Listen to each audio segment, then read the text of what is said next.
Well, here we are at the base of this mountain. Nowhere to go but up. Wait, are you serious? What do you mean? Of course I am. Wait, who said that? I did. Do you see anyone else here? There is no one else here. That's what I'm saying. Exactly. I'm part of you. Part of what? You sound nothing like me. On the contrary, I sound exactly like you. Just the part you would rather not talk about. That doesn't make any sense. I represent your deepest, innermost thoughts and feelings. Now you're just freaking me out. If this is freaking you out, do you really think you've got what it takes to climb this mountain? Well, I won't know unless I try. You don't have what it takes. Well, if you're truly a part of me, why don't you help? I am helping by telling you to turn around. All that's doing is making me want to try harder. Fine. Don't listen. I can do this. I can do this.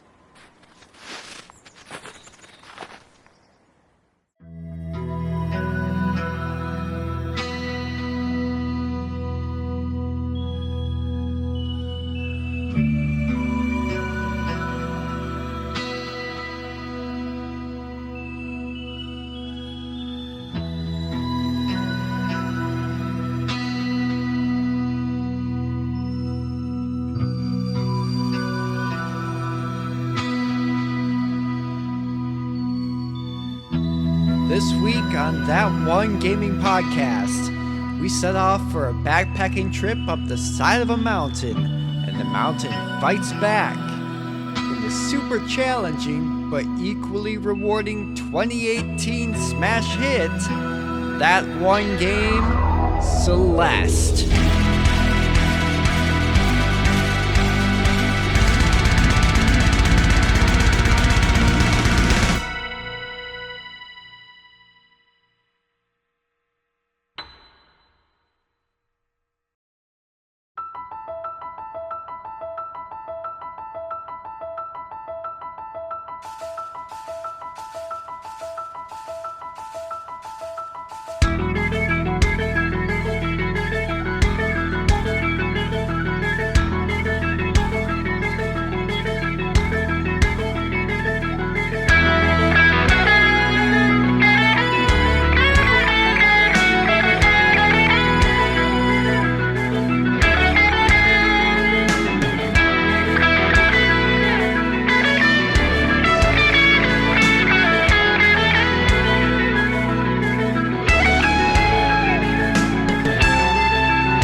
Hello there, friends. Welcome to episode 21 of That One Gaming Podcast. I'm Colin, otherwise known as Delicious Morsels, and here today with me is Lucas, aka Carnevil9. How you doing today, Lucas? I drink a lot and get mad at people on the internet. All right. Don't we all at some point in our lives? And we've also got Neal here, better known as VMK89. How you doing, Neal? Continuously crushed by social anxiety. Oh no. Nah, I'm doing fine. Yeah, me too. Guys, our little podcast is all grown up. It's drinking age now. It's all downhill from here, guys. Having anxiety and an alcoholism problem. You know, I just Here we learned go. that the old all your base and belong to me meme from Zero Wing is over 20 years old. Oh my Oh, god. no. Memes are of drinking age now. It's terrifying. Oh no. Why are we old?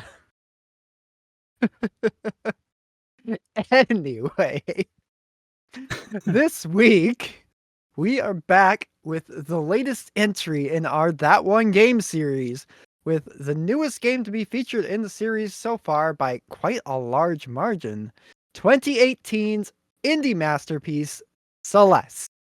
Recently celebrating its 5th anniversary, Celeste released to nearly unanimous critical acclaim, receiving praise for its difficult but forgiving gameplay and accessibility options, heartfelt story, fantastic score, and gorgeous pixel art. In the game, you control Madeline, a young girl on a mission to climb Mt Celeste, only to find that the mountain is determined to fight back at every step of the way. Throughout Celeste's 7 main story levels, Madeline must fight off her own insecurities manifested in physical form as the character Badeline, and whatever else the mountain throws at her to succeed in her quest to reach the summit. But, as usual, before we get into our main topic today, we are going to talk for a moment about what we've been playing. So, Lucas, other than Celeste, what have you been playing lately? I've been playing games. As we do. Yep. Here on this podcast, we play games. We're real gamers. Yep. Here. I most recently played through Metroid Prime. Ah. Because a certain Metroid Prime got a surprise remaster at the recent Nintendo Direct, with the digital version dropping immediately. Yeah, it did. And the physical release comes out on we do Tuesday episodes, right? Yeah, it should be out assuming this when episode goes yeah. Assuming this it episode goes live on Tuesday. Yeah, if we go on live on time, you can listen to this podcast while playing through Metroid Prime Remaster on a nice shiny Switch cartridge. Yeah. Yeah, but, just as a warm-up for the impending purchase of the physical edition, yes. I decided to play through Metroid Prime Friday night after I got home from work. And I'm rusty. I only died, I think, maybe 3 times, and which is pretty good for playing through the whole game in one sitting. Yeah, I would say so. I was about an hour and a half off of what my personal best save file was, though. Wow. So, and even yet, you're probably several hours faster than I will be when I finally get to play it myself. Yeah. If memory serves, it was pretty close to what my personal best on Prime Trilogy was. Which is, I guess that means it's about average for an average playthrough of Metroid Prime, but also, it's not great for, nailing early space jump on the first try and several other sequence breaks. So, when I say I'm a bit rusty, I'm definitely a bit rusty. Yeah, it'll be interesting to see once you get dual stick controls how that kind of changes things. Yeah. Yeah, I just want to say, I've been freaking hearing about this game for well over a year, that it's just done and it's just sitting there waiting. But waiting for what exactly? Because you have this game that's just finished, ready to go. You can release it anytime, but you don't. Why? But then there's this other game that's kind of related, that's all we have ever seen of it is a giant number 4 floating in space. Yep. So I'm thinking that this is the year we see Metroid Prime 4. We don't just see it, this is the year we play Metroid Prime 4. I sure hope so. That'd be nice. Prime 1 Remastered would be a great way to build up hype around the Metroid Prime series again. Exactly. Which is why, they filed for European ratings for this game, way back in July of 2021. That doesn't necessarily mean that the game was finished back then, but it was finished enough that they could send it off for ratings. So this game has been sitting done for at least a year, just waiting. Mm-hmm. And I feel like it was because they were just waiting until Retro had Prime 4 past a certain milestone that they knew that they were going to hit their launch window. And then they would drop Prime Remastered out ahead of Prime 4 to get people hyped up for Metroid Prime again, get them back in the Prime ecosystem, so to speak. And then I think in the second half of this year, we're going to have another situation similar to what we got with Metroid Dread, where they're going to show off, we're going to get one big trailer, and then the game's going to be in our hands that holiday, this coming holiday. Yeah. I have a strong feeling about that. They made it very clear that this past Nintendo Direct that we just got was just strictly outlining the first half of the year. They didn't really go into anything for the second half of the year. There's no big Nintendo games on the horizon for the second half of the year. I think Prime 4 is that holiday game. Yeah, I think so too. If not, then maybe like Prime 2 and 3 remastered too. Could be. I feel like with how well received Prime 1 remastered is, it's an inevitability and not just... Oh yeah. Along with that Prime 1 remastered rumor, there was also a rumor floating around that 2 and 3 were going to be getting slightly less fancy remasters, but still getting kind of brought up to the Switch in a similar fashion. So Prime 1 was like from the ground up, retextured and everything. It actually got ported over to the Prime 4 engine and all that, but 2 and 3, what I've been hearing is more that it's just going to be more of your typical HD upscaling type deal where they clean up the UI and all that and maybe spruce up some textures a little bit, but not like go so far as to redo everything. And I'm hoping, fingers crossed, it also includes some modifications to the control schemes because Prime 3 especially kind of needs it because it relied so much on Wii's motion controls, which the Switch can kind of emulate, but it would still be good to have a proper dual stick option like we got with Prime Remastered. Yeah, I agree. And honestly, with how well received Prime 1 Remastered is, they should just give the other two the same treatment instead of just doing the cop-out upscale. Yeah, I agree. But hey, one way or another, if we actually do get Prime 2 and 3 on the Switch, then we'll just have a version of every Metroid game playable on Switch. Yeah. Which is freaking sweet. Because another thing that they announced at the Nintendo Direct was that finally, I mean, we made a podcast episode about it. It's like, what, episode 6? Something But like Yeah. Game Boy and Game Boy Like, Advance games are on the Switch now, and one of the games on the Game Boy collection is Metroid 2. And later on, coming to the Game Boy Advance side, we're getting Metroid Fusion. So already, once Fusion drops, every single 2D Metroid in some way, shape, or form is playable on the Switch. So if we get Prime 2 and 3, even if it's just a simple, quick cleanup port type deal, then every single mainline Metroid is playable on Nintendo Switch, and that feels freaking awesome considering this series was just on its deathbed until like 2018 when Samus Returns came out. You forgot Metroid Other M, but so did everyone else.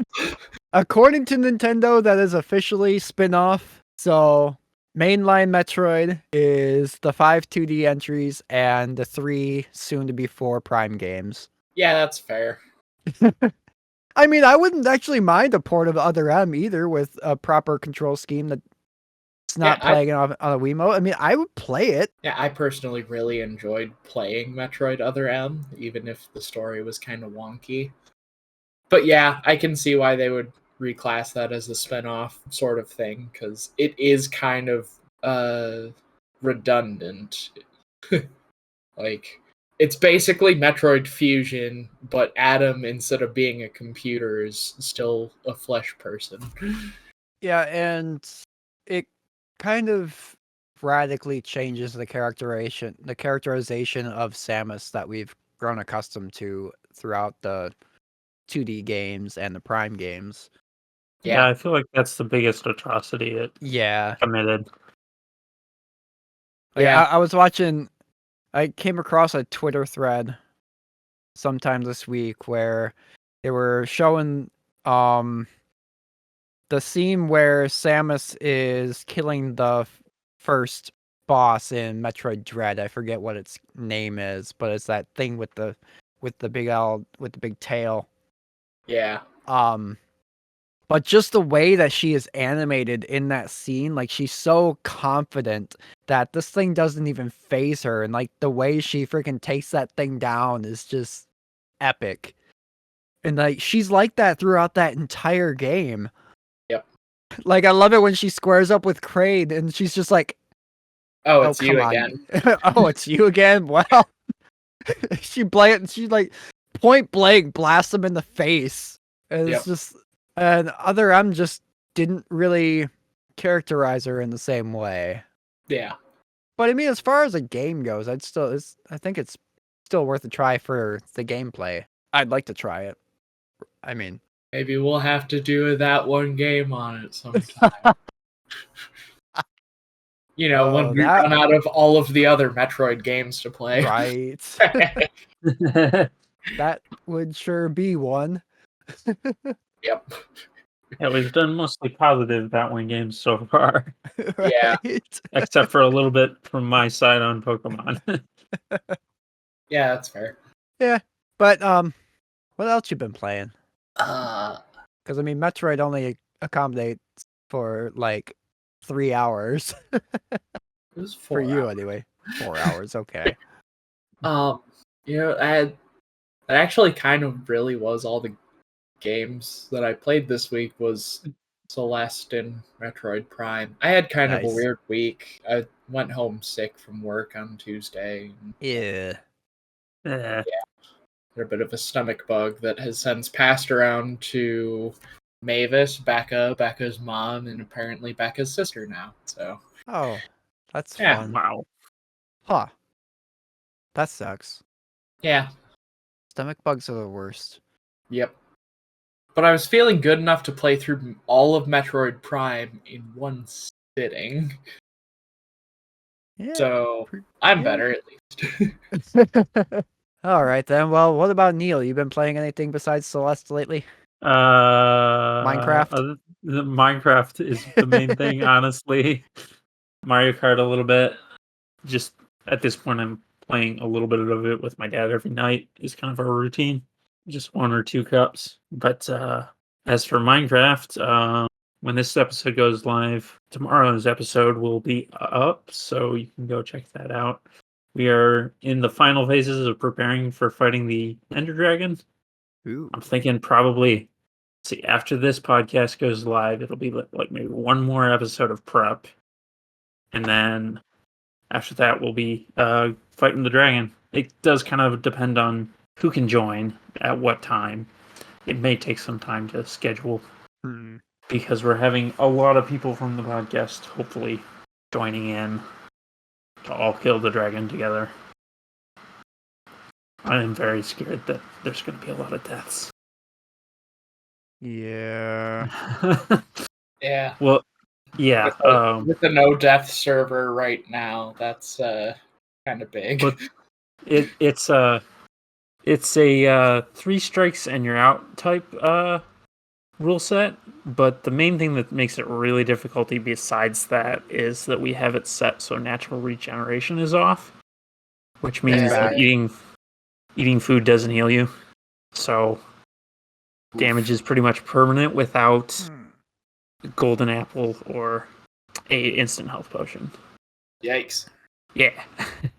So it's going to be hard, but I think we can do it. It's just how many people will get knocked out halfway through. Yeah. But yeah, that's mostly what I've been playing. And of course, Celeste. But before we talk about that, we got to find out what Colin's been playing. Yeah. I haven't just been playing games these last couple of weeks. I've been finishing them. So on top of finishing Celeste for this podcast. I also played through and beat the Dead Space remake last weekend. And oh my god. So I never played the original Dead Space. Well, I did, but I only played like an hour or so and then got distracted by other things and never went back to it. But yeah, I played through this entire game last weekend and I'm shocked at how not scared of it I was, which is weird. I think me playing through the Resident Evil 2 and 3 remakes back to back back in October must have like turn me into a hardened badass or something, because like there's jump scares in Dead Space and they're like, haha, you got me type deal. But like overall going through the game, I wasn't really that scared. It was just really, really tense. But 90% of that game takes place in the dark with nothing but a flashlight for your light source. Yeah. So I don't know, maybe I'm just like maybe I'm just like immune to horror games now. I'm not gonna say I'm immune to horror games. I know that I'm gonna pick up Resident Evil 4 remake and it's gonna scare the pants off of me in March, but maybe there's always a chance it won't. I was never really scared of the original Resident Evil 4. So but yeah, Dead Space remake is like, I think it sets the bar for ground up remakes, honestly. It's faithful to the original to a T, but it improves things that need improving on. Like the zero gravity in the original game was kind of like point based, like you didn't have full control in the original game. They added that in Dead Space 2, apparently. But now in the remake, you have full control in the zero gravity sections, and it's just, I had a lot of fun kind of floating around in space and stuff like that. And Dead Space is a good game.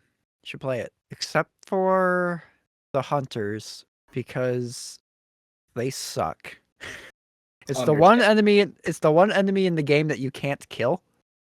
Oh, okay. And if they grab you, you're dead. Oh. So yeah. You Just only immortal instinct enemy. Great. Yeah.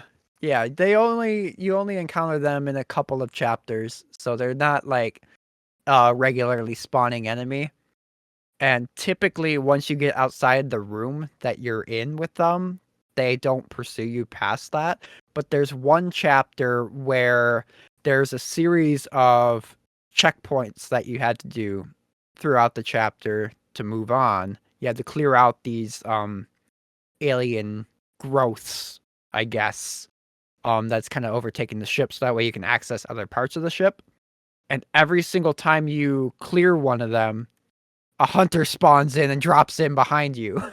Oh, great. And then you had to rush the hell out of the room before it kills you.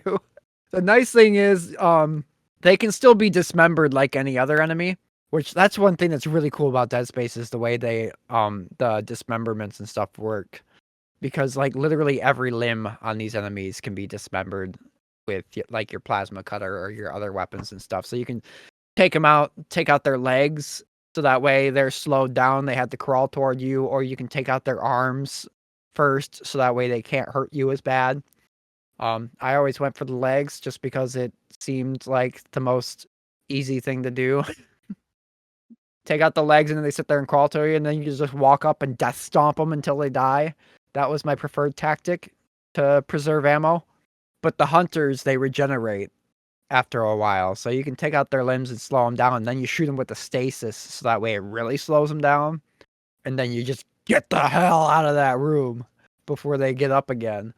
But the story is, I wouldn't say it's particularly great, but it's really just there as a vessel to get you from point A to B in the gameplay. But yeah, I highly, highly recommend picking up the Dead Space remake. I think it's really well done. Maybe wait for it to go on sale because it is a $70 game still. But definitely worth picking it up and checking it out if you like horror games. Or even if you don't think you like horror games, I think it's worth trying out because it's just got a really, really addictive gameplay loop. Then I also finished Hi-Fi Rush this week. Nice. Which was awesome. I freaking love that game. Soundtrack in that game is so good. I found myself like almost like bobbing my hands with the beat of the music to kind of keep myself in time as I was playing. So that like I would literally like shake the controller with the beat as I'm playing, and I would like and I actually started playing better that way because I was like more in tune with the beat of the song. Yeah. And the closer you are to being on beat with your button prices, the more damage you deal when you're attacking and stuff. So like I was just like getting into it, playing it on my Steam Deck, and it's just so much fun. The Yeah, I'm I looking forward to trying that one out. Colin gifted me a copy in a Yes. game trade. So yeah, oh man, I can't wait to talk about it more in depth with you because like yeah. I'm not gonna spoil it, but I just laughed so hard at the last level when you're fighting the final boss. Yeah. They reveal the motivation for the main villain in the game, and it's just absolutely hilarious. And like, it's so on brand. It was so on brand for the game itself too. Just like everything about this game is just perfect. I think honestly, so far it's the best game I played this year. It's fast tracked to be a highlight of this year. So you can probably look forward to Hi-Fi Rush being on my best games I played in 2023 list by the time that episode rolls around next Yeah. year. It's oh my god, it's so good. And it's only $30. Like if you've and it's on Game Pass. Like if you've got an Xbox, you have no excuse. And if you've Yeah. got even a moderately good PC, you've got no excuse. It's $30. Just play it. You won't regret it.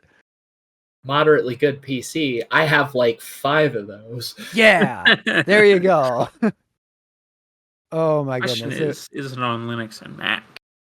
Yes. I mean, it was runs a on day Steam. one Steam Deck launch. Yeah. I That's played it on true. Steam Deck. Probably Mac.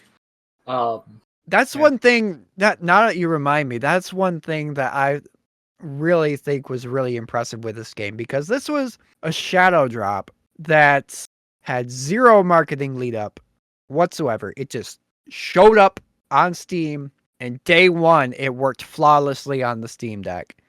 That's freaking cool. Yeah.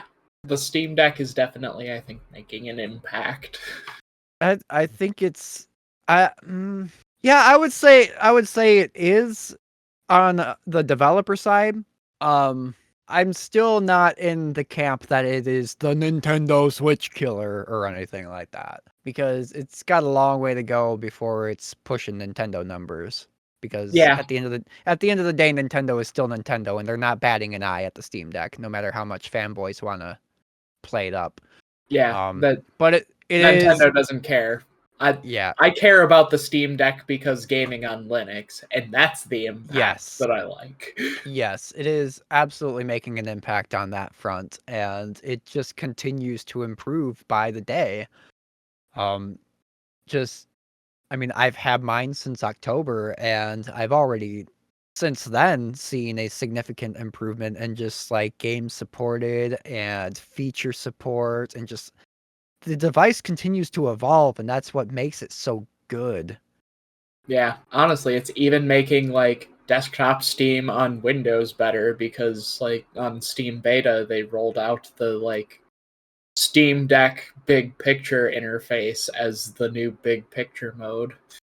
And Yeah, earlier when I was on Steam, they've I mean, at least for me, they're using it. I didn't get anything about beta. Yeah. yeah. Yeah, it does. The Steam Deck interface is so much better than the old big picture mode. The old big picture Yeah. mode was a cool novelty, but it was really, really clunky. Yeah.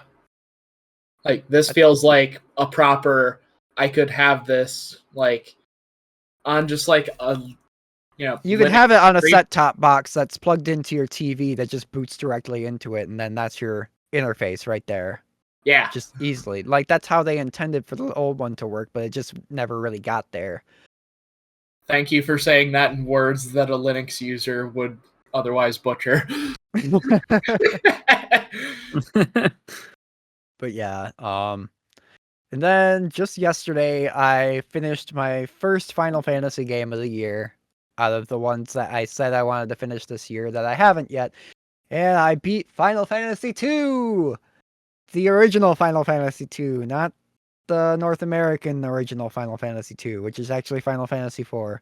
I know I made this joke the last time I played it or talked about it on the podcast. I don't care. Well, have you beaten that one too?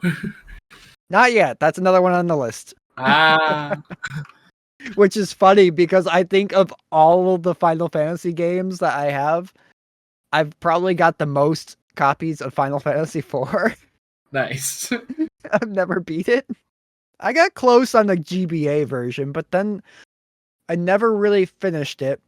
And then the DS version came out, so I started over on the DS version, never finished that. It's just a never-ending cycle of me starting the game and not finishing it. But I'm going to sometime this year. But Final Fantasy 2, the OG Final Fantasy 2, is a game that I've had a really troubled history with starting and failing miserably at. So finally, I found a really good guide and just freaking hoofed it through this game. And it completely changed my outlook on the game. I still wouldn't rank it in my top Final Fantasies at all. It's not that good, but I think it does enough unique to itself that makes it worth the playthrough. Just definitely follow a guide to get through it because it's an old NES game at its core, so it's still pretty obtuse. Also, it has a problem with empty rooms. So many empty rooms. Oh my god. In a way, Final Fantasy 1 kind of had that too. Yeah. It's Yeah, I did. just in some of those dungeons, you'd go into a room and there'd be a treasure just chest, empty. but it would just be an empty Yeah. treasure chest. Yeah. No, this takes it a step further, and you don't even get the chest. It's just an empty room. Wow, thanks. Like, I would wager 3/4 of the doors in Final Fantasy 2 lead to an empty room. Wow, remind me never play this game until that one game, Final Fantasy 2. It's you just learn, well, with the guide that I was following, it made a point.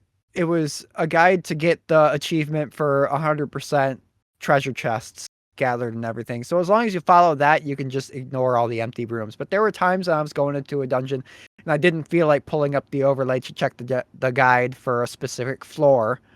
So I would just check all the rooms and they were all empty.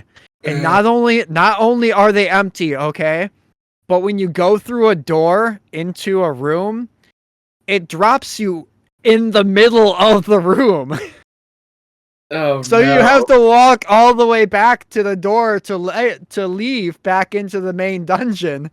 And when you're doing that, that leaves you open to run into random encounters and have to fight a battle. And it slows you down. At least this oh isn't my like, god. at least there isn't like the Final Fantasy 1 forced encounters. Yeah, luckily. Final Fantasy 2 does another thing though. They do I think Final Fantasy 1 had some monster in a box encounters, but they were mostly just throwaway encounters. I think so. Yeah, Final Fantasy 2 throws straight up boss fights at you in monster in a box encounters. Whack. It's nuts. Oh my god, the final dungeon. You go through this passageway on the overworld, this cave system that leads you to a warp pad that takes you to this crystal palace in the depths of hell. And there's 6 chests in this dungeon that are monster in a box encounters. And all of them are super strong bosses like Tiamat. And Oh. Oh my gosh. yeah, holy crap. The Sky Fugel. There were a lot of times that I forgot to save before going into these chests because it's this is the last level. I just want to get through it, so I'm kind of in a hurry.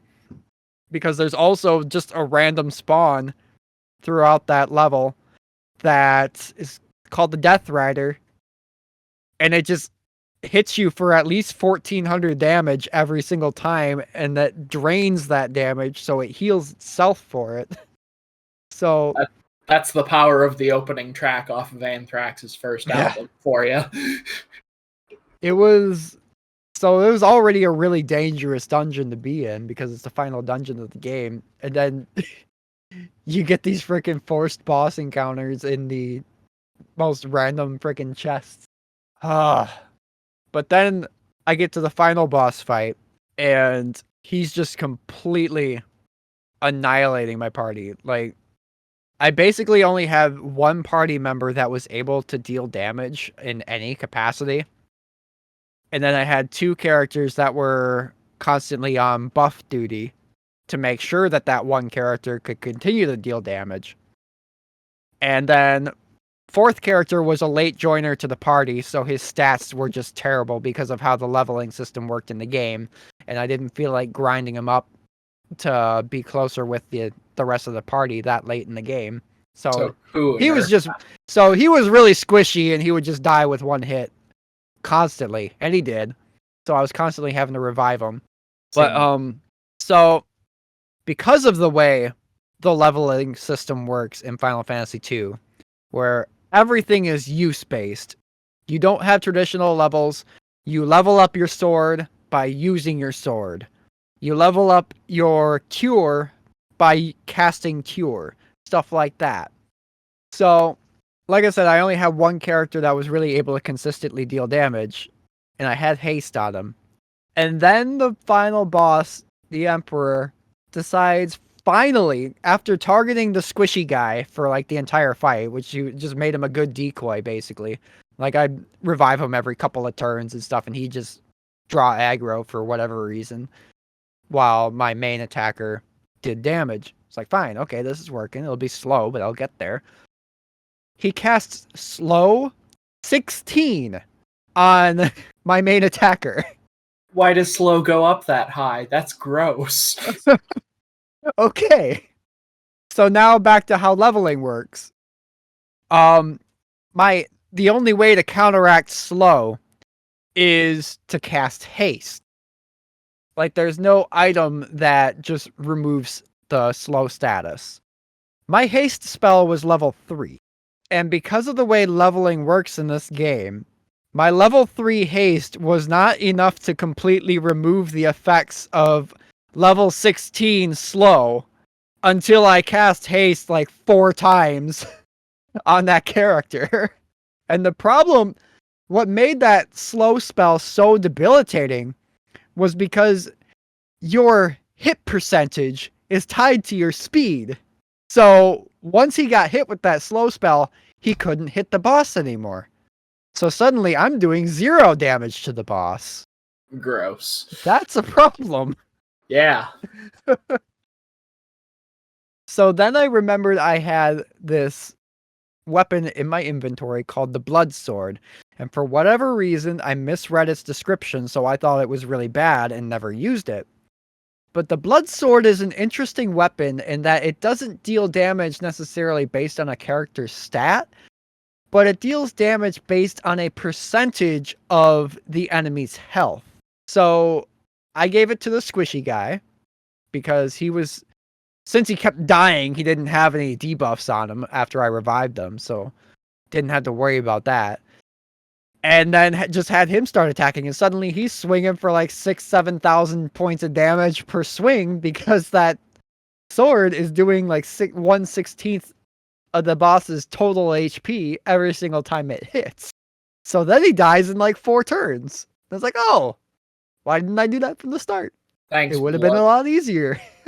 So yeah, if you ever play Final Fantasy, if you ever play Final Fantasy II, use the Blood Sword on the final boss. You're welcome. Because that would have been such a much easier fight if I would have just started with that stupid sword. Yeah. But yeah, it was a good game. I'm glad I finally finished it after all these years. I think next time I play through it, I'm gonna give the GBA version a try again and see what the extra GBA content is like, because I heard it's pretty good on that one. the GBA content in Final Fantasy 1 was kind of forgettable. Like those dungeons weren't that good 'cause we're like randomized stuff but I guess Shout Final out Fantasy to Link being dead. But I guess Final Fantasy 2 GBA has like an extra little story bit added to it as well, so we'll see. Huh. Cool. It's probably gonna be a while before I play this game again, but Yeah. it's not as bad as I thought it was. Back when I couldn't beat it. Back when I couldn't get very far in it at all because fuck just like random encounters being bad. Yeah. Not even a random encounters thing, like just the way that random encounters worked in that game, rather. Because I don't mind random encounters so much. Anyway, I've rambled on long enough about all these games. We're here to talk about a different game. We're here to talk about Celeste. So, Neal, you still there? Yo, So this was your suggestion, Neal, and I gotta admit, was. when I first came up with the idea for us to do these That One Game episodes, I was more thinking along the lines of retro games. Celeste is definitely not a retro game. So No. when you suggested it, I was like, I don't know if that'll fit, but I went with it because I really wanted to play it because I'd heard Right. it was really good.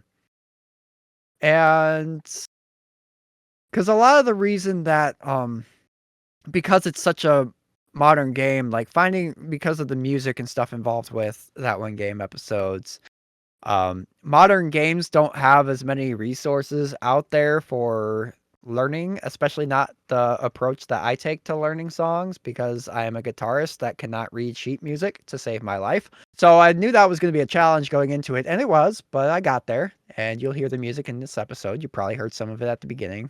We'll get into the music and more specifics later. But anyway, You faced your fears and you climbed to this mountain. I did. So anyway, throw it back to you, Neal. What made you want to do Celeste?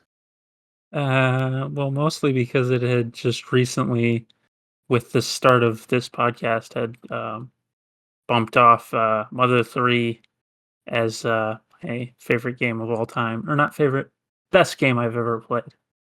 There's a difference.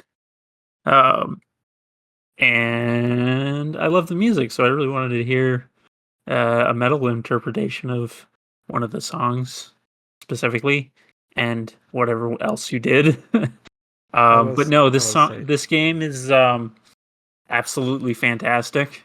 I'm not usually very good at very hard platformers, but it is forgiving, as you said in the intro, so that's kind of where I end up attributing my ability to play it. But also, it's like the story is fantastic. It's just pretty much perfect in every way I can look at it, except for one level. But we'll get into that. But yeah, what did you guys think of it? I think This game is hard. I think I'm experiencing minor tendonitis. You played it on keyboard. Yeah. Yeah, I'm the odd one out. Yeah. Wait, what a surprise. Yeah, with some of the areas with some of the dashing requirements and stuff in the game, I could not see myself playing this on a keyboard. I needed a D-pad in my hand. And then like for the feathers in what was that, chapter 5? 6. Chapter 6. Yeah, when you get the feathers, I actually really liked having the thumbstick for those because then you get the full range of movement for those, and it made the feather areas like really, really easy to. What were you using as a controller? Out of I was curiosity. primarily using an Xbox One controller. Okay. Which I actually don't recommend. Okay. Particularly just because of the triggers, and because I found using the triggers to grab onto the walls in the game, I found that the triggers on this controller go back in just enough that I was like catching my finger on the edge of the shell a lot. And Oh, because this game has like such intensive usage of the triggers like that, like Yeah. I was starting to get really sore on a part of my finger where it was coming into contact with the shell of the controller, like right, or like the area that surrounds the trigger. Right. So that was a little bit. So then I just switched over to playing because I was playing it on the Steam Deck, mostly up on the TV using that controller with Bluetooth. And then after a while, I just started switching over to just playing it on the Steam Deck itself, and that's a lot more comfortable than that. Yeah. But yeah, I never had that issue with an Xbox controller before, but for this game, it was really noticeable. Right. yeah. See, I'm kind of the opposite. Having played through Celeste with a keyboard, I can't wrap my mind around how to play it with a controller now. It's like some of the parts I kind of have the opposite effect or like train of thought is like playing these parts with a keyboard. I'm just wondering like how do you play through these parts without having every button directly at your fingertips? Because every button is at your fingertips with a controller. Well, I'm he sure it's can have his mostly hand on because the keys. Is that yeah, what you mean? yeah, like I have like I'm literally just using the default keyboard controls, but like I've got fingers on Z, X, and C for grab, dash, and jump, and then I have like a finger on left and right at all times, and then my middle finger for moving back and forth between up and down. But more specifically, when I did my first playthrough of this, it was on my laptop rather than on like my desktop keyboard. So I have it's a 2022 Dell Inspiron something or another. But the way that the up and down keys are on that keyboard is that you got a full size left key, a full size right key. Oh, they're half And then- size, so that way they're both combined the height of the left and right keys. Yes. Yeah. Which is actually both really good and really bad in places. I will. Because since they're the same, or the two keys are the same size as the left and right, I don't have to move my finger at all, basically. But then there's parts where I really do need to actually have physical finger travel, or otherwise I am going to miss that input and it's going to be bad. Right. Well, for me, I actually swapped up the controls a bit and put dash in addition to the normal buttons on the R trigger. So that is how it is in Towerfall, which I played first, and which is made by the same guys. Extremely okay games is what they go by now, and it feels kind of like a prototype because it's got sort of the same style, and in that you have a double jump rather than a dash, but it feels very similar, and it's on the R button there. But so with grab on the L button and dash on the R button and then jump on the X I'm using a PlayStation 4, I do have my fingers on all three buttons at once. And also I still have a pretty good D-pad with the PS4 controller. And honestly, I did find the feathers actually very annoying because I didn't like going to the thumbstick on the PS4 controller for the feathers. Well, that's because it's in the wrong place. No. No, the D-pad would have been in the wrong place if this thumbstick wasn't there. No. I absolutely preferred this because I also have Dagger this game controls on Switch. rule. I also have this game on Switch, and I got decently far into the game collecting every strawberry. I got up to chapter 4, and eventually playing that chapter, I was like, my hands are breaking trying to use the D-pad on a Joy-Con. I do not have a Nintendo Switch Pro controller, so the D-pad just does not work on that thing with them being separate buttons the way they are. And I gave up and switched over to Steam again. Just do a shell swap with an actual D-pad. It's easy. And You by want to that, do I that mean, for me? and by that, I mean It's so easy. not.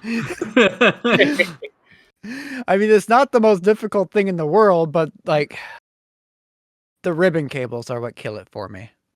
If it weren't for the ribbon cables, it would be super easy. Yeah. But God, I hate ribbon cables. Yeah. Yeah, no. But no, I, and then like when I was playing it on Steam Deck, that's a different like layout altogether because the thumbstick and the D-pad are right next to each other. right. Because Hold on, let me. everything on the Steam Deck is all in one line across the top. Ah. Steam Deck has a really good D-pad, by the way. I mean, you would hope so. I mean, The thumbsticks Oh, are really that's good too. nice. I just googled it. Yeah. Yeah, that does look nice. Yeah, It's kind of similar to the PS4. it's a actually. bit weird. It's a bit weird to get used to at first, just having your thumbsticks directly to the sides of your buttons. Right. But once you get used to it, it's actually, especially when I was playing specifically on the D-pad, it was really, really comfortable, actually. yeah. I don't know. Like, even if these, like, I think their Otemu Reds are not the greatest switches. This nice Red Dragon keyboard works pretty well. I don't want to get into the mechanical keyboard switch discussion because that's disaster. Yeah. Especially once you get like all the like knockoff switches into the mix when their colors are just all over the place. Yep. Well, this brown switch is more like the red switch, but this blue switch isn't like the blue switch that you're talking about here because it's more like the green switch. Yeah. Conveniently, Otamu Reds more or less have the same specs as Cherry MX Reds, so they're like 40 centinewton spring or linear silent switches. So they're basically MX Reds, and while I don't really care for MX Reds, for some of the inputs that Celeste requires, or Mhm. at least I required myself to perform for Celeste, they actually were really nice. So maybe changed my mind on them a little. Need to get a keyboard with proper hot swappable switches so that I could like just pull the 4 switches for my arrow keys and replace them with red switches. Huh. Yeah. How about them death counts? Oh yeah. Haha. Yeah.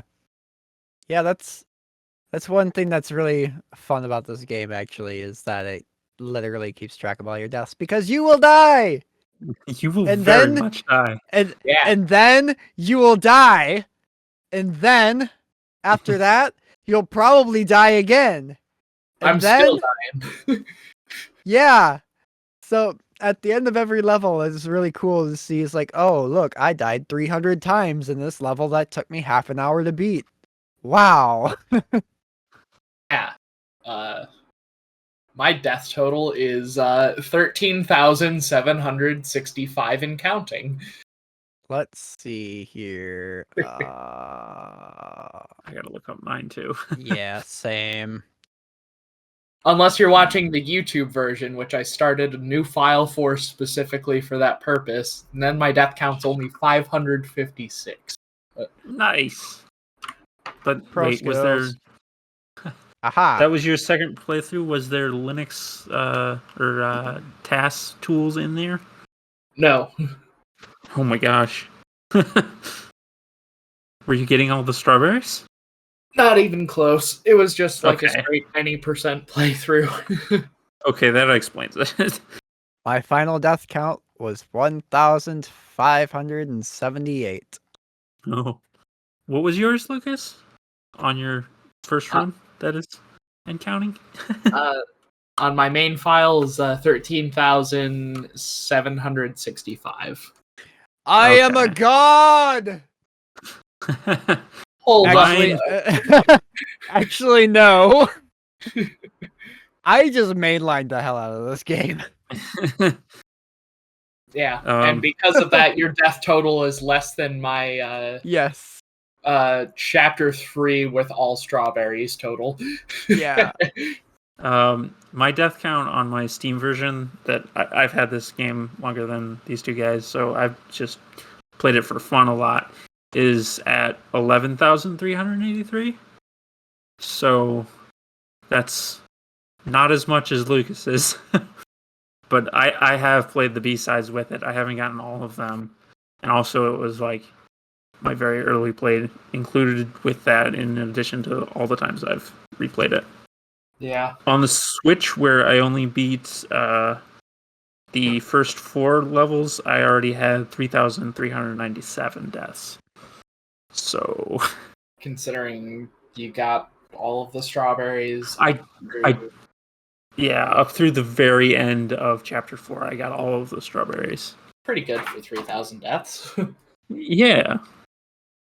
Yeah, so yeah, with the strawberries, I started out taking a whack at them as much as I could.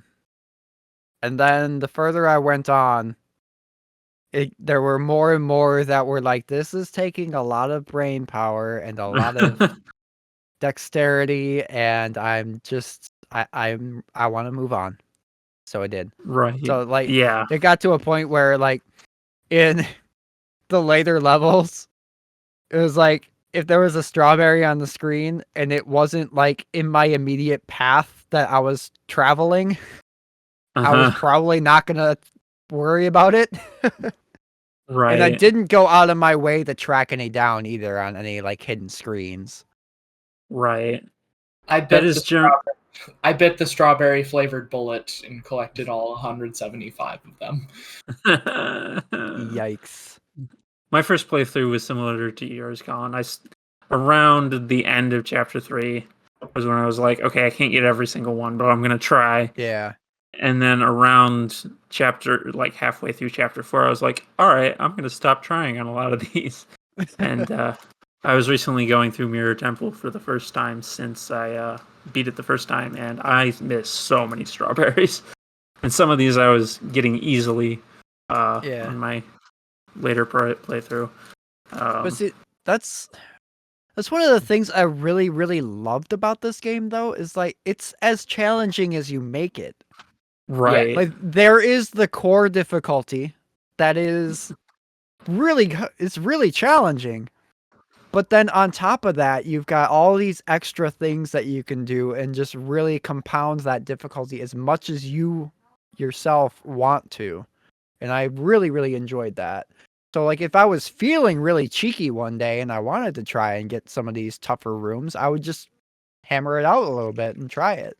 But then when there were days where I was just like really, really wanting to just like progress through the level and see how this story is going and get through the game, I would just do that. Yeah. Yeah.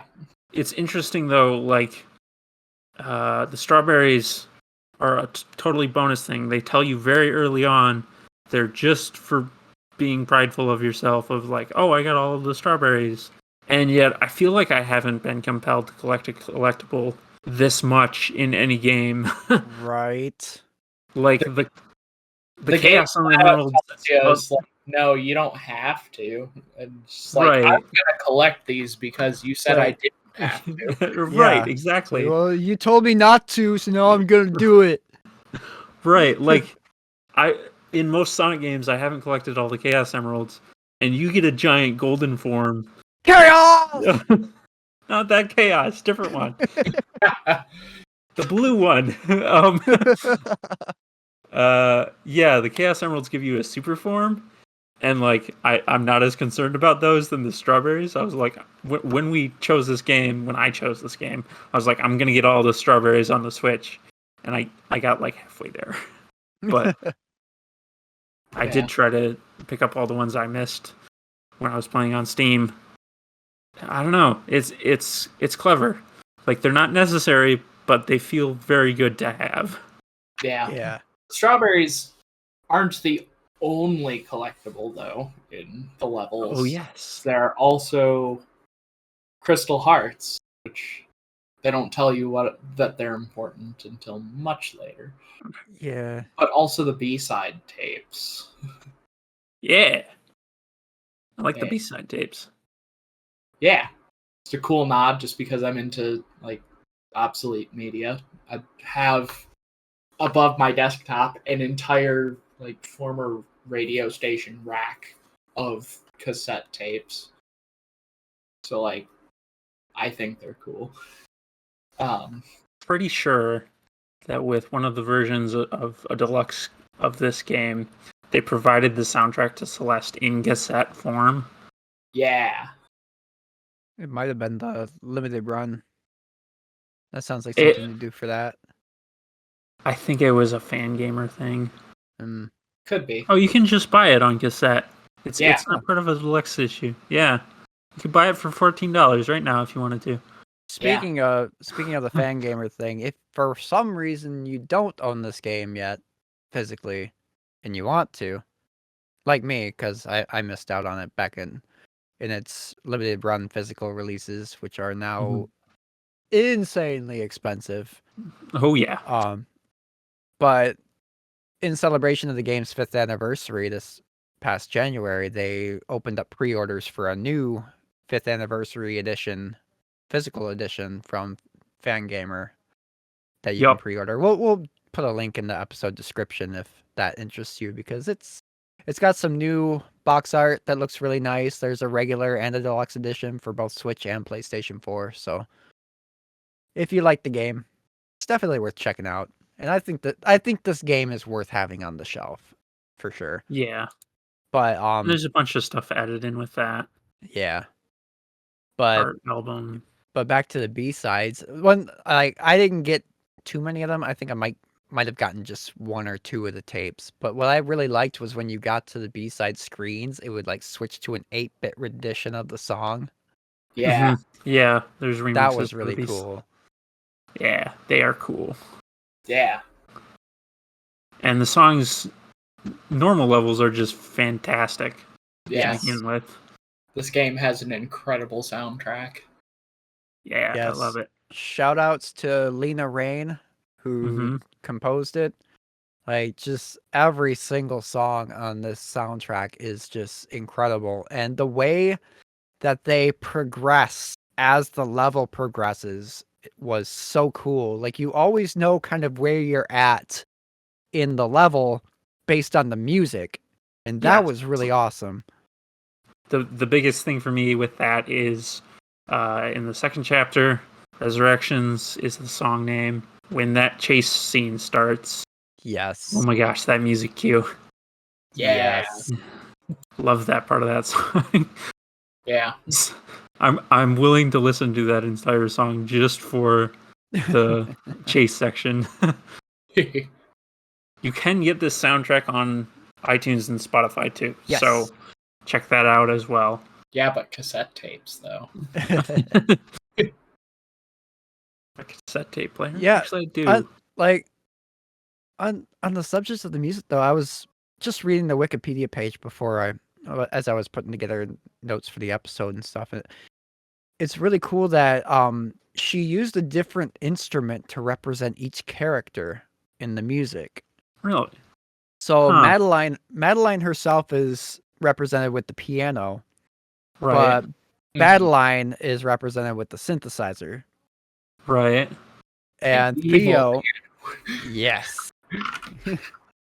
And then Theo represented by the guitar. Yeah. Which is why he's got like kind of an acoustic guitar in his theme. And Mr. Oshiro has like a theremin like synthesizer. Like they all have their own signature sounds in the music. Right. The only exception is with Granny, the old lady, the crazy old lady in the mountain.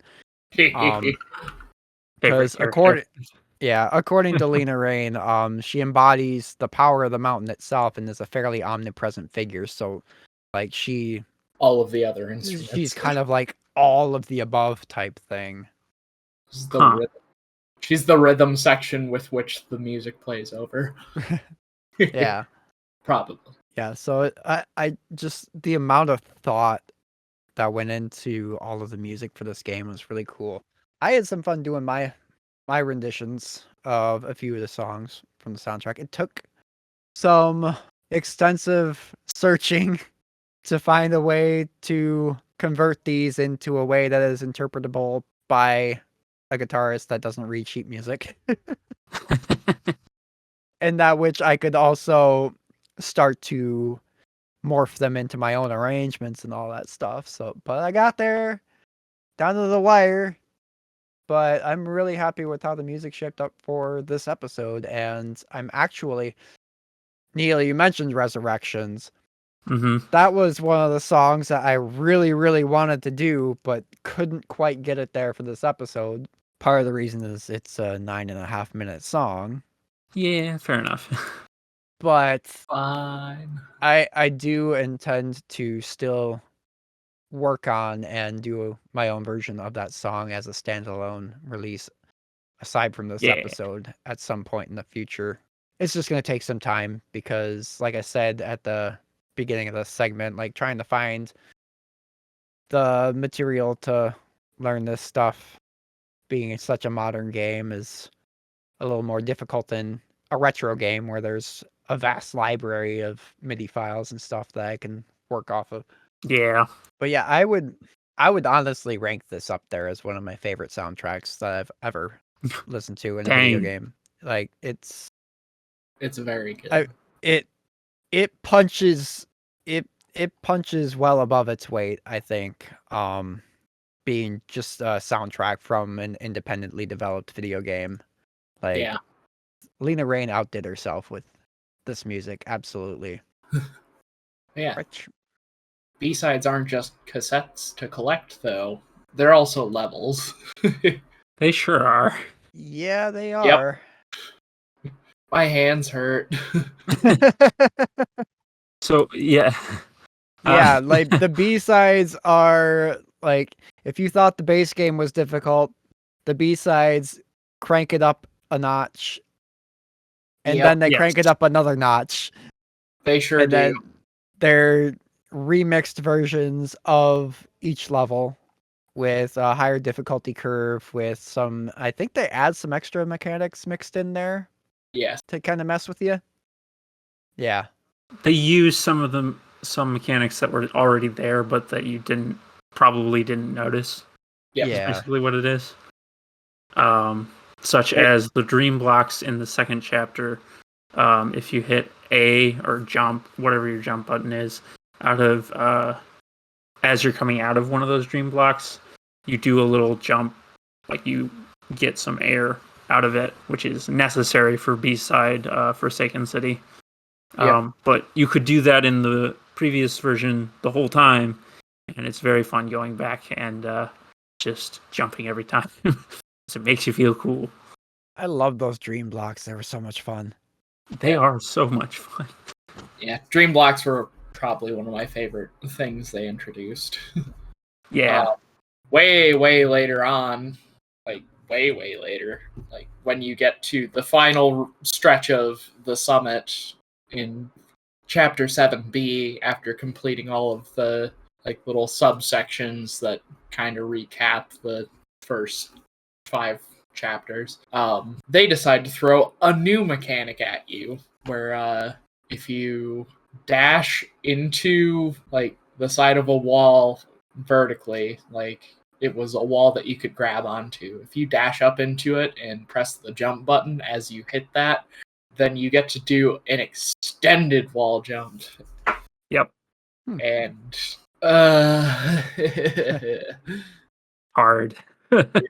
yeah. Yeah, and that's another thing that was there the whole time. It's just you probably didn't know about it. Yep. Another This thing game there that you didn't know about probably was wave dashing, like Super Smash Brothers Melee technique, wave dashing. Like you dash into the ground and jump. And yes. In the case of Celeste, it allows you to basically do a dash jump while also simultaneously resetting your ability to dash. So a regular dash jump, you would just be in your like no longer can dash, or if you're in one of the chapters that has the double dash, you're down a dash. But if you wave dash, then it resets your dash counter while also still allowing you to do like a full length dash jump, Nice. which is cool until like it forces you to get good or die trying. Yeah. Fortunately, it's not a required thing until all the way until like halfway through chapter 9. So Right. Okay.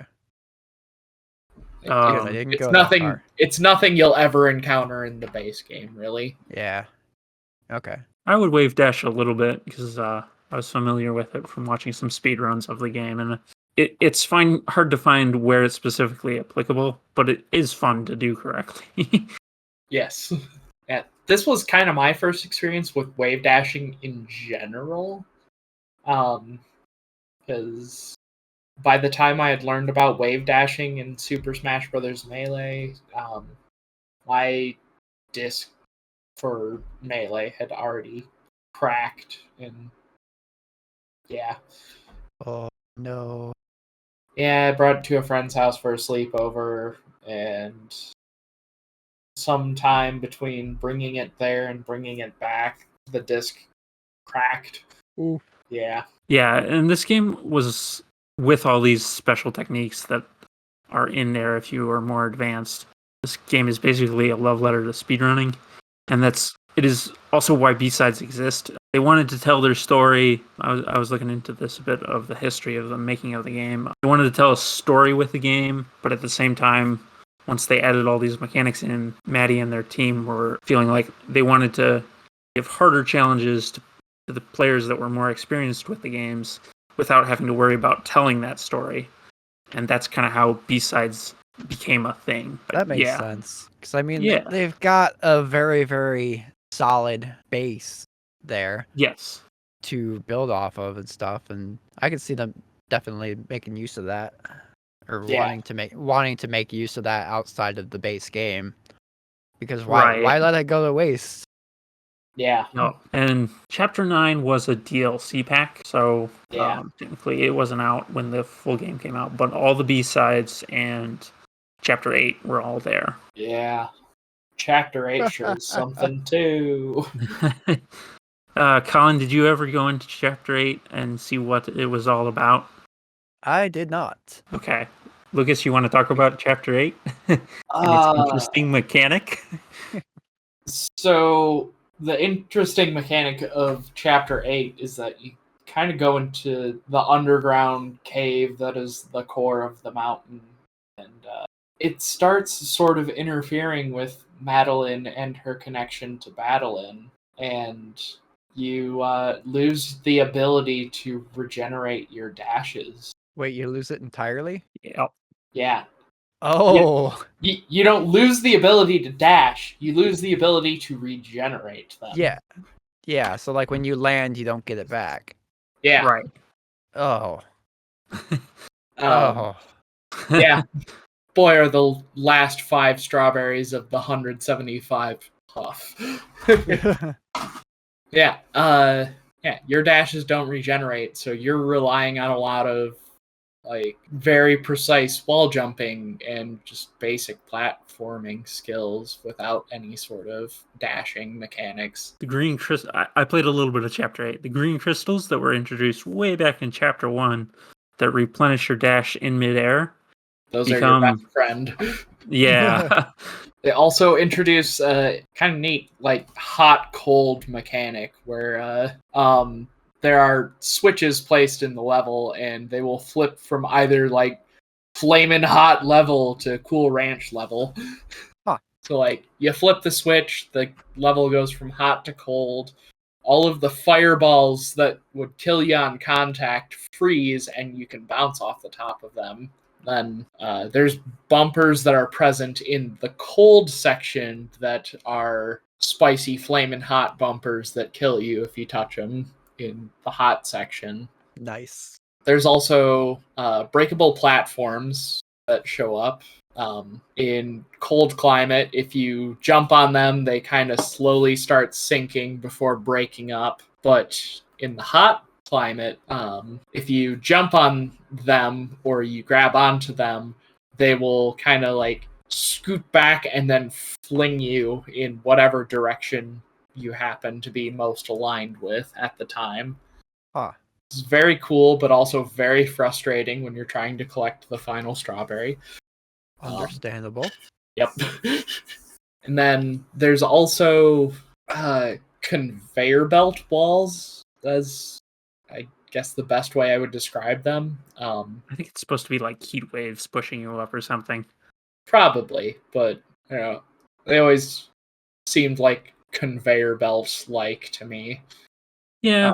When the level's frozen, you can't grab onto them. You just kind of slide down the frozen wall. But in the hot versions of those, or in the hot climate, if you grab onto them, they will propel you up the wall, which is super fun because then you can jump off of them and get like a extended height jump because it's like you're being flung off of, say, a traffic light block from Forsaken City or one of those annoying dash blocks in the Mirror Temple.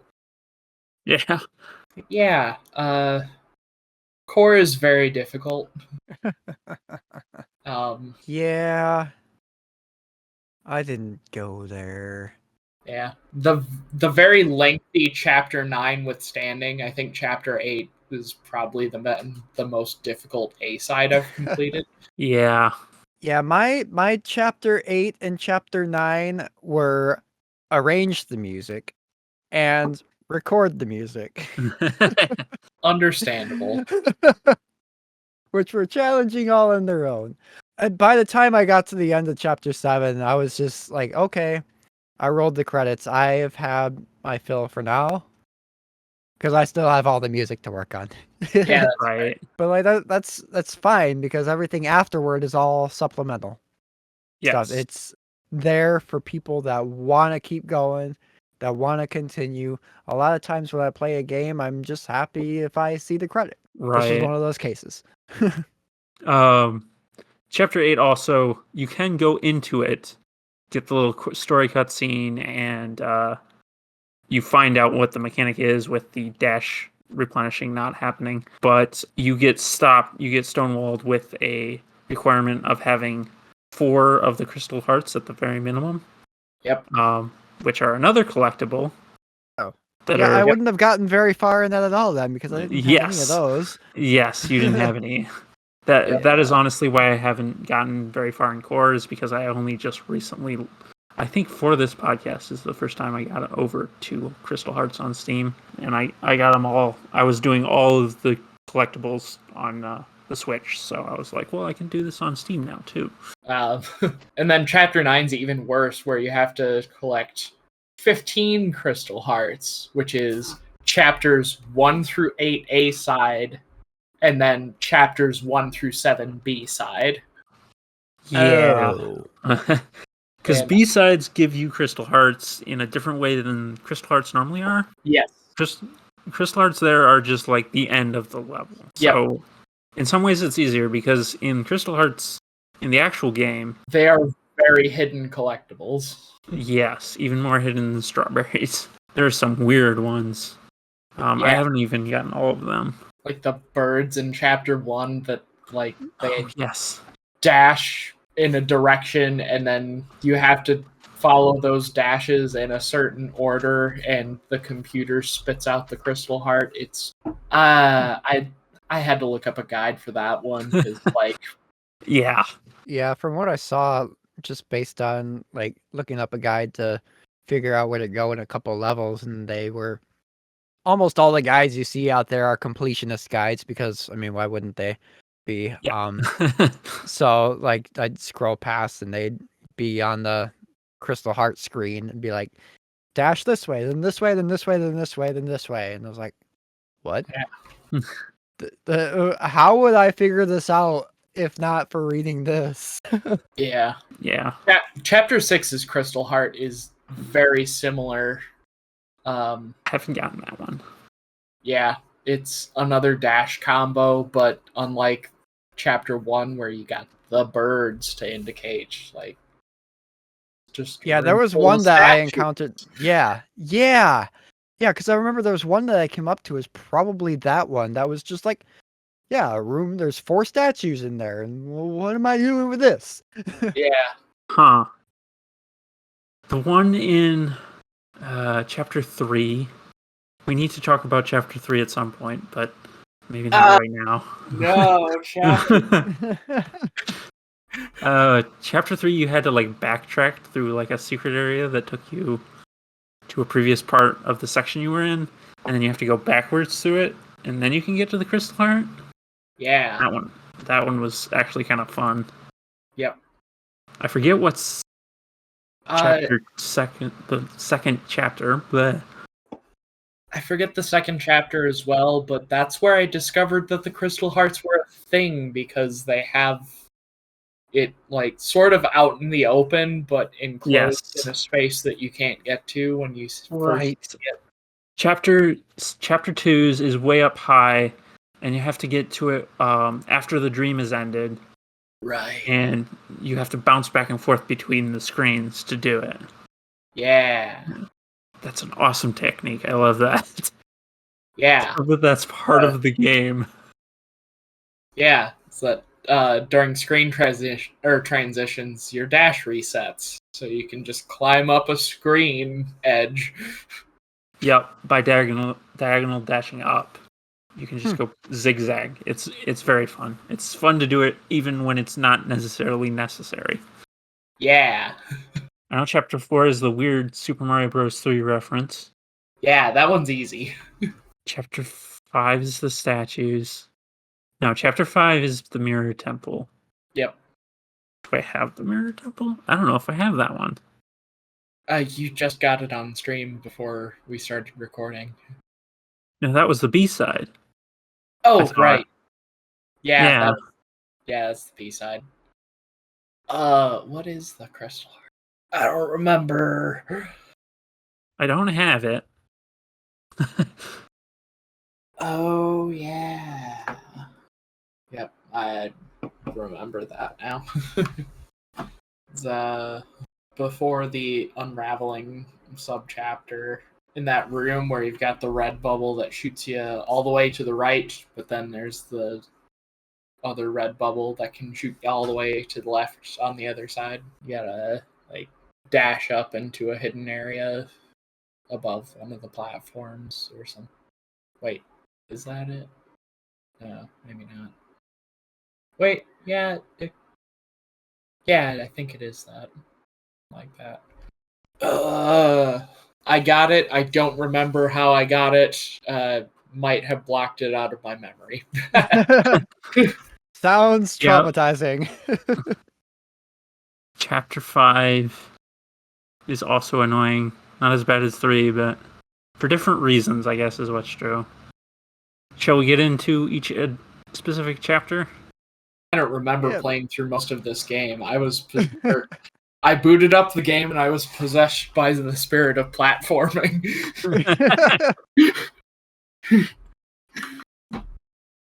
Yeah, so like the prologue, it starts out like really nice and simple. You get to do a little jumping. You can do a little dashing.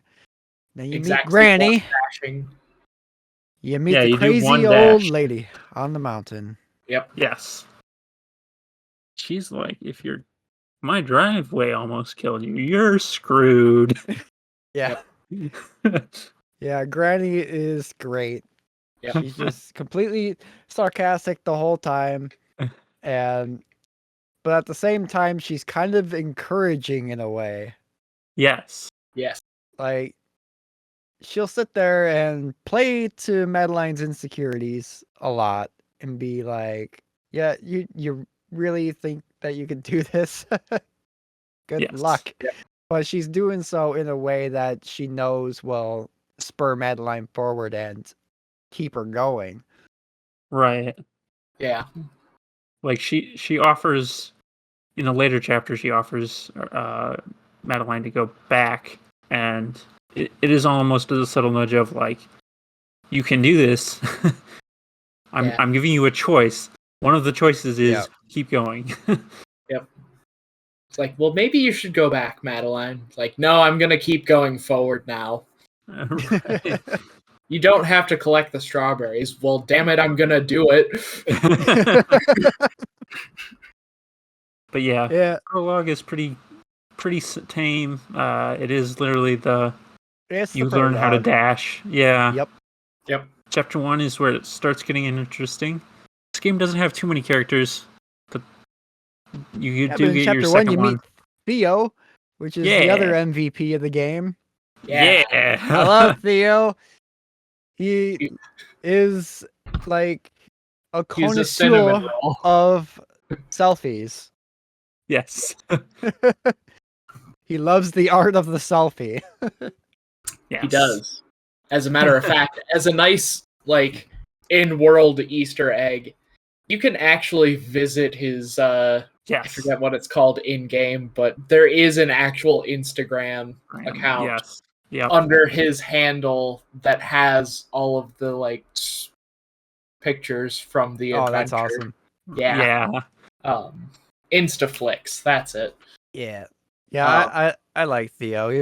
I would always take the time to stop and Yeah. do all the full conversations with him, even if I was like in a hurry. It's like, no, I want to sit and talk with this guy. I like what he has to say. His his He's fun to talk Instagram to. handle is the Theo_stars. Yeah. Yeah. Theo was great. Honestly, He's- like every time he showed up on screen, it would put a smile on my face.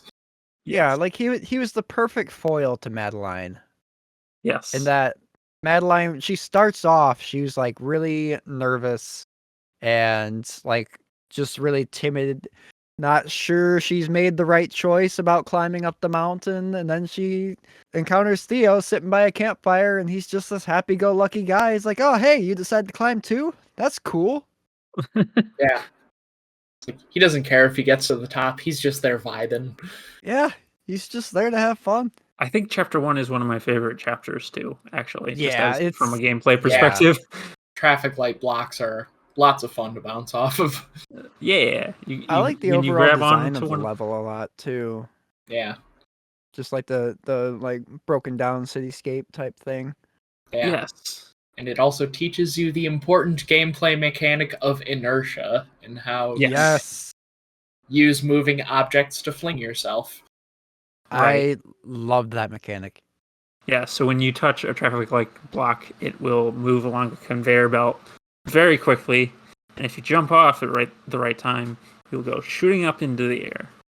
Or in a Conversely, if direction. something's moving left to right, you can jump and Yes. it'll send you in that direction as well. It's really, really cool.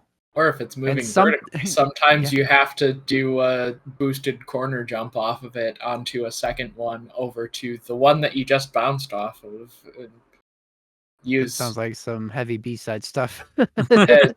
chapter 9 stuff, but yes. Oh, yeah. Oh, okay. Ooh. If I mentioned chapter 9 is difficult, But yeah, I it's like still there were haven't points. properly exited the subchapter of Event Horizon. Oh, Which The- subchapter is that? Is that The subchapter that requires you to collect all of the crystal hearts to enter in the first place. oh, okay? But out of the subchapters, how many is that? I think it's subchapter 5. Okay, wow. yikes! Subchapter 5 of let's see here. I want to say there's like 9 subchapters. That would make sense. 9 That would. subchapters to 9 chapters. But what's funny about inertia is like it's like it was one of my favorite mechanics in the game to play with, but it was also the one I found myself forgetting about the most. Yeah. Yeah. And then all of a sudden I would get to a random segment that would require it, and I'm like, oh yeah, I can do that. It's like, how am I supposed to get all the way across the map when all I have is this one little tiny moving platform right here? It's like, oh, right, inertia. Yeah. Right. I have to just use that platform to throw myself across the map. Yeah, that's how I do that. I think it was a little more intuitive for me just because it is also one of the mechanics that's used in Sonic games. But I could see someone being confused or missing that. How does chapter one end? I never missed it. I just like there would be long segments of the game where you would go not using it, Right. and then finally you get to one screen that requires it, and I'm like, oh, right, I can do that. Yeah. Yeah. But yeah, chapter one ends with you coming to a previously used campsite and a gravestone that's a memorial to the people who have died climbing. And you go to sleep as a bird lands on your head. Yep. And then you wake up, or do you wake up, and everything's weird, and you're not quite Chapter sure 2. why. And what are all these strange blocks everywhere? And what's going on with the sky? Why is it falling? When I first played through this game, I had basically been blind to it, and I did not know that it was a dream right away. Yeah. Yeah, it's It not might have immediately been- apparent. It does Yeah. pass it off really well as just kind of a natural progression. Yeah. Right. Like, Um, you really don't know that something is off until you go and re-examine the memorial, and all of the text is scrambling in real time. Yes. It's real weird, but it's very cool. Yeah. So yeah, you enter the old site and discover a mirror. And But yeah, you go and look in the mirror, and you see yourself, but not quite yourself, because you're a little distorted. Perhaps a little evil. But not really evil. Yeah. Because you just see a reflection of the inside of yourself, of Madeline. The parts that she tries to keep subdued. yeah. Badeline. Which is really only dubbed that by the fan base. Yeah. The character it's doesn't not, really have a she's name. not that. Yeah. Yep. Yeah. In the game, she is referred to as just part of me by Madeline. Part of you, yeah. The scene where she says that to you is after you see her in the mirror and all the dream blocks activate, which have the really nice feature of... When you dash through them, they carry you, and it's really fun. It's hard to explain Yep. with You words.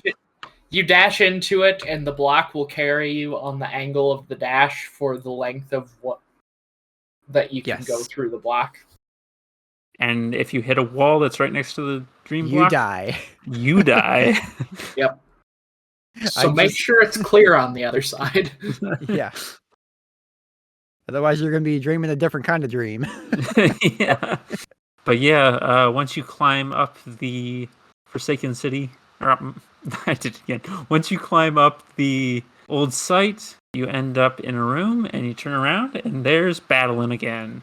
That was not a hallucination in your dream. She's actually there, and she's starts chasing you as soon as you move away and stop talking to her. Turns out you don't have depression. You have crippling depression that actually wants to cripple you. Yes. Yes. Very neat mechanic. She follows your direct movements about 3 or 4 seconds delayed. And if your path crosses with her, you die. Yeah.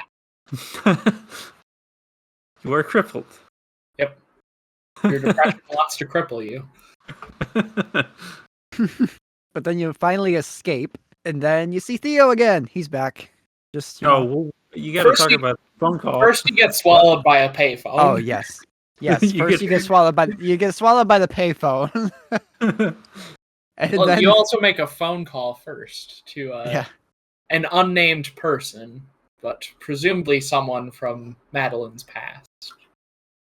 Who also does the interesting thing of makes the payphone ring, and then when you answer, they say, "Why are you calling me?" Yes. Which is very dreamlike. I love that bit. Yes. Yep. Like, that's not how Madeline's- payphones work. Yeah, Madeline is confused too, and eventually she goes, "I'm dreaming," and or "I'm dreaming, aren't I?" And person on the other What? line, person on the other end of the phone goes, "Of course you are. You haven't spoken to me in months." And the payphone turns into a monster and eats you. Yep. Like they do in the dream. Courtesy of Badeline. Yeah. Yeah, Badeline appears there, doesn't she? Yes. Yep. She's Yep. like, it's time to go home now. But you're like, nope, gonna keep going. And when you Then do, she's like, then you see fine. Then the payphone's just gonna eat ya. Theo. What a dream. But then you wake up and you climb a little bit, and then you see Theo. Yes. And Yeah. he talks you into taking a selfie with them, and then you can have a nice long chat with them before continuing on to the Celestial Resort. Neal's Real favorite Quick level. aside, real quick aside about the talk with Theo.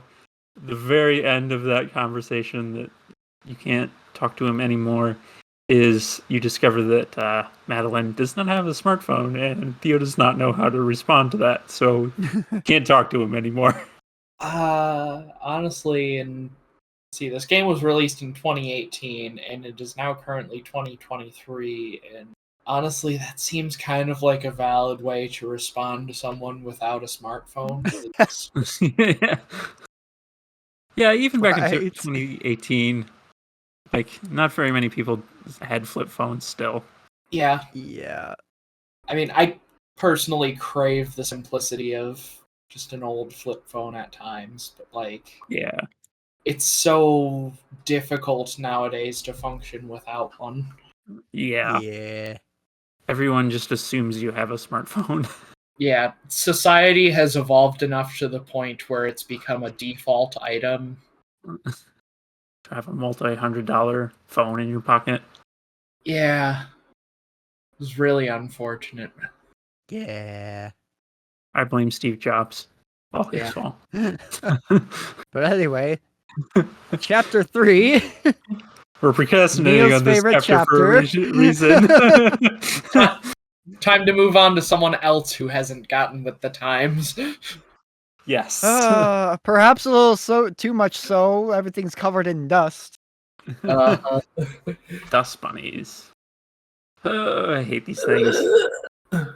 I don't know if that's exactly what they are, because later on in the chapter you find out that we'll get to it. Yeah. We're not sure if they're 100% dust bunnies. They're some kind of evil force, but Yeah. I've seen them Because- referred to elsewhere as sludges as well, sludges, yeah. which is also fitting because of the whole state of the Celestial Resort. Yeah, it's very broken down. Yeah. Yeah, you meet the owner and you clean up his very, very dirty hotel for him. That It's he also brags about arguably this. So great. This is a great resort. You should stay here. Please stay. For the love of God, I'm begging you, stay. he's arguably also dead and a ghost. Yeah. Yeah. Probably explains why the lack of housekeeping. Yeah. He sure is committed to that customer service, though. The dust bunnies in this level, they're annoying because they are basically moving spikes, essentially, with the little wonky hitboxes, which isn't too bad, but it is noticeable for me sometimes. Yeah. You touch him, you die, and that's the problem. Yes. Yeah. They also do a lot of moving back and forth, and it's kind of unusual in this game to have a mechanic that moves that isn't caused by interacting with it. Yeah.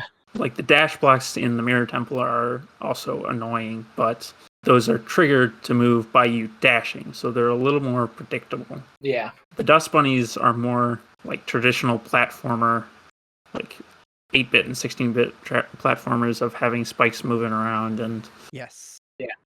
Like the That's first sort of- thing I thought when I saw them was they reminded me of the Fuzzies from Super Mario World. yes. Yeah. Yep. That honestly might be what they're referencing, to be honest. Yeah.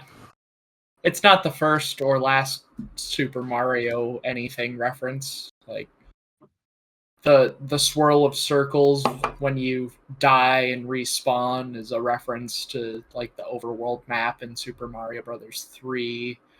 There's actually a Super Mario Brothers 3 white block that you have to crouch on to get the Chapter 4 Crystal Heart. Like there's Mario references sprinkled throughout this entire game.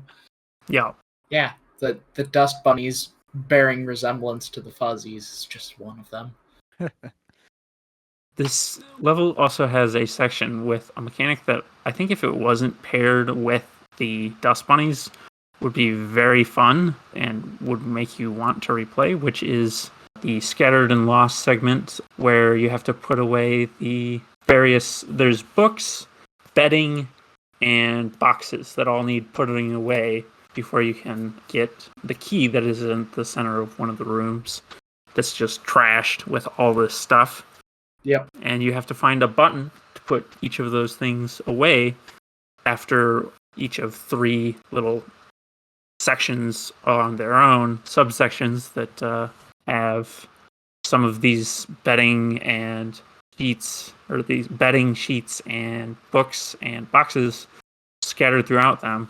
And as you hit the buttons, those platforms disappear and make the level harder. So yeah, there's multiple ways you can go through this level, and you can pick and choose how difficult you want each section to be based on which one you do last. Yeah, I agree. It's a really neat level design mechanic, but the fuzzies just kind of ruin it. Yeah. I guess I was neutral on the fuzzies, honestly. Ooh. Okay. They were an obstacle, yeah, but I didn't find them nearly as bothersome as some of the level mechanics on some of the later levels. Like, for me, it was I thought level 4 was a lot worse than level 3. I hated the wind. I was saying pre-podcast to Lucas that I preferred the wind over the fuzzies. That, like, honestly, anything would be better than the fuzzies. I hated the Yeah. wind. Because the wind was actively working against you most of the time. Right. It's a constant. The fuzzies are. Yeah. They both require 2 different approaches. Yeah. Like, because the fuzzies is a timing thing more than Yes. anything. Yep. Where the wind, it's like you've got to be a lot more precise with how it's Right. like blowing you backward constantly. Like, you have to make sure, like, when you jump, you're at the very edge of the platform when you jump, or you're probably not going to make it, that sort of thing. Mm-hmm. Oh, I didn't like the wind. Yeah. One neat thing about the fuzzies that I noticed that their movement generally would sync up with the background music. So Yes. Yeah, not as apparent as the cassette tape sections where yes. with the disappearing blocks that were literally exactly to the music, and the music changes so that you can very much hear the sync with the blocks. Yeah. The fuzzies, I have noticed, it's to the beat. Like Maybe not necessarily like the dedicated, like this is the time signature beat, but like at least it would sync up to a instrument in the music. Right. My main issue with the fuzzies was especially when they were all moving at different speeds, and you'd get to the sections where you'd have to plan out how you interacted with one fuzzy based on that fuzzy, as well as where you were going to be on after you make your next jump, interacting with the fuzzy right next to it. Yeah. That's where it got really frustrating. Yep. Some of this also was like, this is where the strawberries get really hard. Yeah. Chapter 3 was where I dropped off, always getting them. I was still trying to get them when I could, but Chapter 3 was the first time I was like, I can't get all of these anymore. On my first playthrough, at least. Yeah. Chapter 3. Ugh. There is also the wall dust bunny mechanic too. Which, Yeah, that was more frustrating than the ones that like moved back and forth, Yes. because that requires you to be like very, very specific on where Mm. you are holding onto the walls at all Yeah. times, Yeah. because you can Yep. only grab them once. Because and as they soon turn as to you move spikes. off of that point, it turns into a fuzzy. Yep. Yeah. Those rooms that had the fuzzy strips like that were very annoying. Yeah. Especially because there were a couple of rooms that had those, but also had strawberries in them that necessitated kind of looping over the same area in additional time. Mhm. Yes, I remember these. That is very difficult. Yeah.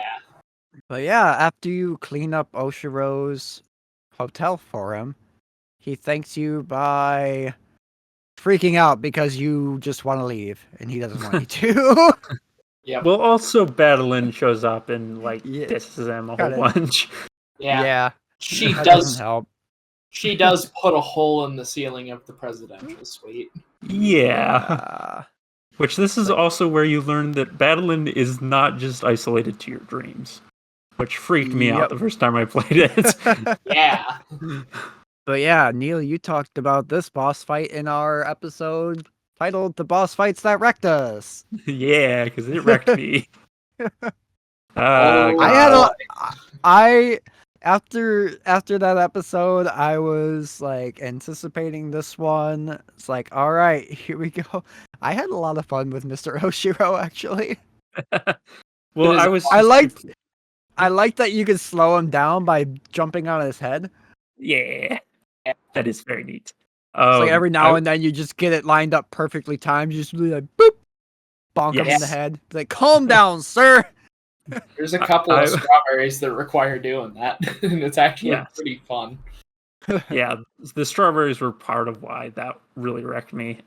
It's because I was trying to get the strawberries, and also part of the reason, even in that episode, I was mentioning that Oshiro was not as difficult. So part of it, I've actually just recently replayed it, getting footage, and it was way easier the second time, especially not getting the strawberries. But also in that episode, the boss fights one, I mentioned that there is a later boss fight that is way harder, Yeah. but I couldn't talk about it, which we will get into in a moment here. Yeah. That was So, yeah. if I could have because- talked about that boss, I would have. Yeah. Because But that's yeah, not just a Oshiro's boss not fight. too bad. That's not just a boss fight. That's an entire level that is also a boss fight. It's a Yeah. boss level. Yeah. Yeah, it is attached to a level that is also Yes. very hard and long. Yeah. We will get to chapter 6 in a moment. Yeah, you eventually run away from Oshiro far enough that you're on the edge of the roof. Madeline has to turn around and say, I just wanted to help. And finally, Oshiro gets out of his monster form. And yeah. Onward to the wind. Onward to the wind. I like the wind. Wind I was didn't kind of like the cool. wind. The Golden Ridge. Yes. Chapter 4. We're getting close to the end of the game now. Sort of. This is the halfway We're on point. chapter 4 of no. 7.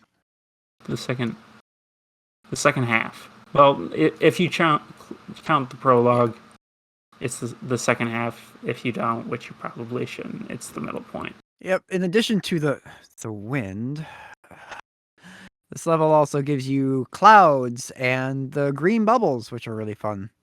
I like Yes, the green bubbles. the green bubbles are really cool, and they're And enough then to come back. Yeah, and then the clouds are really useful uses of the inertia mechanic for getting some high jumps out of it, because they kind of float down when you land on them and then spring back upward to give you that I boost. Yeah. am terrible at the timing for those clouds. Me too. It took me some getting used to.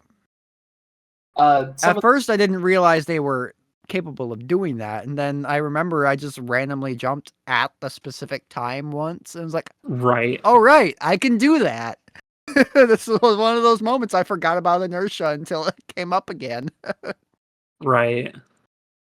Some Yeah, of the because sides take the clouds and like flip everything you learned from the A sides on their head. Yeah. Like generally in the A sides, when you see a cloud, you bounce off of it. 'Cause you usually need the extra height to reach a ledge to grab onto or to reach a platform. In some places in the B sides, you have to, if it's a pink cloud and it disappears, sometimes you just have to fall through it. oh, weird. Or a white cloud, like sometimes you just kind of ignore bouncing off of it altogether and just walk off the edge before it bounces you up into a set of spikes on the ceiling. Nice. That's the best use for a cloud. Yeah. Just bouncing the spikes. Yeah, let's do it. Yep. So yeah. You meet the granny again, Yep. who is like, "Don't worry about Oshiro." Another way of helping. Don't pay attention to him. Yep. You can't help somebody who's lost like that. At least that's what you think. But then you move on. The wind picks up. This level doesn't have too much story going on until the very end. It's just a lot of mountain climbing. Yeah, this is another one of the big mountain climbing episodes, Yeah. levels. It's really the main level that is climbing a mountain. Yeah. Yeah, it also I just remembered it also introduces those directional blocks Yes. Yeah. Yeah, halfway through, where they you grab have like onto. they've got like arrows on them, and when you touch them, they start to move in that direction. And then there's Yep. also some, I don't remember if they were in this level or not, but there's some later that you can actually control it by standing on top of it. Yeah, that's actually from the beginning. There's ones you can control and some that you can't. Yep. Yeah. Yeah. They did some pretty interesting things with those. Yes. Like there's a couple of them where you have to like clear out a bunch of obstacles. You have to jump on it to get it moving, and then jump off of it and run and clear off a bunch of obstacles and stuff for it to not crash into. Because if it crashes into something, it just breaks. So you've got to clear off a bunch of obstacles while it's moving, and then hop back on top of it, and then kind of move it down and around and stuff like that. There were a couple of really good puzzles that they did with those blocks, I think. Yes, And I only gets like. worse than the B sides. Oh, I'm sure it does. I think that's pretty much true of everything. Yeah. But yeah, once you reach the top of the area that you are on in Chapter 4, you reach a gondola, and Theo comes back, and you get probably one of the most significant story moments in the game. Yes. Because yes, you're halfway up the gondola with Theo, and it just stops, and pretty They much can't see it. it's pretty much Badeline messing with the gondola, and she does preventing it appear from on moving. top of it, which Theo Yeah. and Madeline can't see, but as the player, you sure can. Yeah. Yep.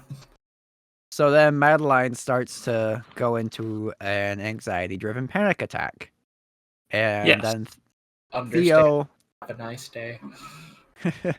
and then Theo coaches her through it to kind of calm her down and stuff, and she tells her the story of, what was it, his grandpa that used to tell him about the feather? Tells her the Yes. story just to imagine a feather, and Yeah. then that calms her down. And it was really cool what they did with that, because you actually control the feather, kind of trying to keep it floating in the air. And it was really neat how they did that. Like, you have a little box that appears on the screen. I guess if I had one criticism of it, it would be the box wasn't entirely obvious at first, just like the outline of it. Mm-hmm. Yeah, it did take me a while to figure this out the first time. It's also a little unclear what exactly you're supposed to, how the rhythm is. Like, Yeah. I still am kind of shaky at it. Yeah, but it goes into a little mini game where you have like a box on the screen and there's a feather in the middle of the screen. Your goal is to keep the feather inside the box, and the feather is going to float up and float down, and you kind of control the air current a little bit to kind of keep it in line with the box. And then once you've got it lined up for enough time, Madeline calms down. And then I believe you reach the top, which is Mirror Temple. Yep. Chapter 5. And Theo gets trapped in a mirror. Yeah. Madeline Because at of the beginning of the Badeline. level is like, maybe we shouldn't go in there, but Theo really wants to take some pictures, and evidently he took a picture of a mirror and got trapped inside it. As you find his phone. But not Theo. And it's weird Not to see Theo. those two not connected to each other.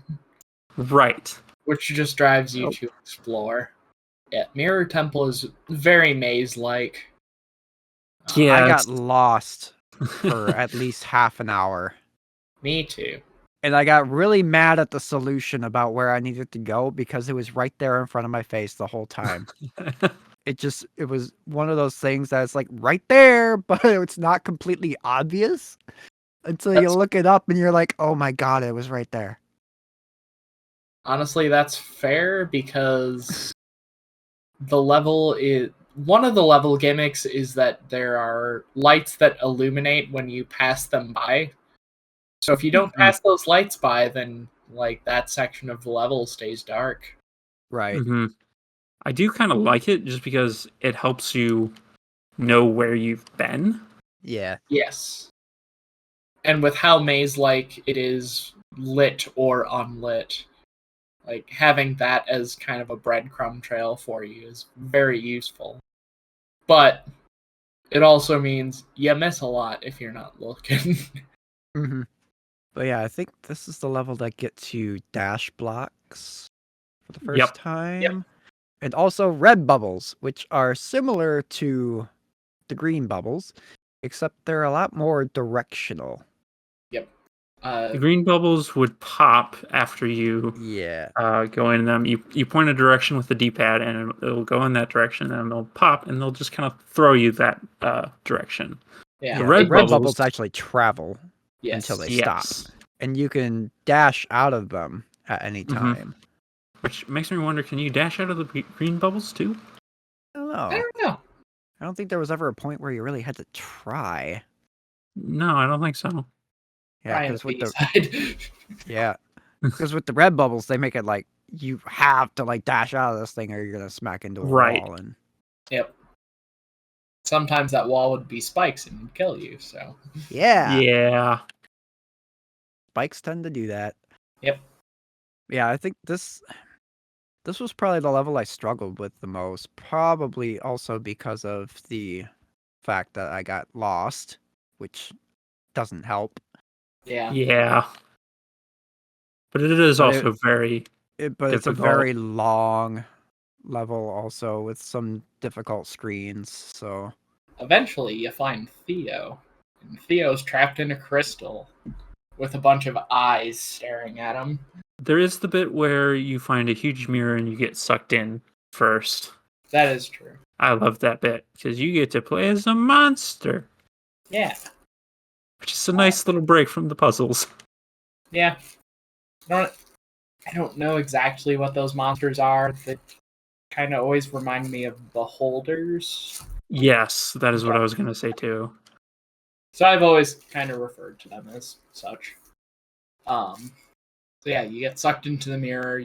You play as one of those beholders, and you go and you go smack Madeline, and that wakes her up in the mirror world.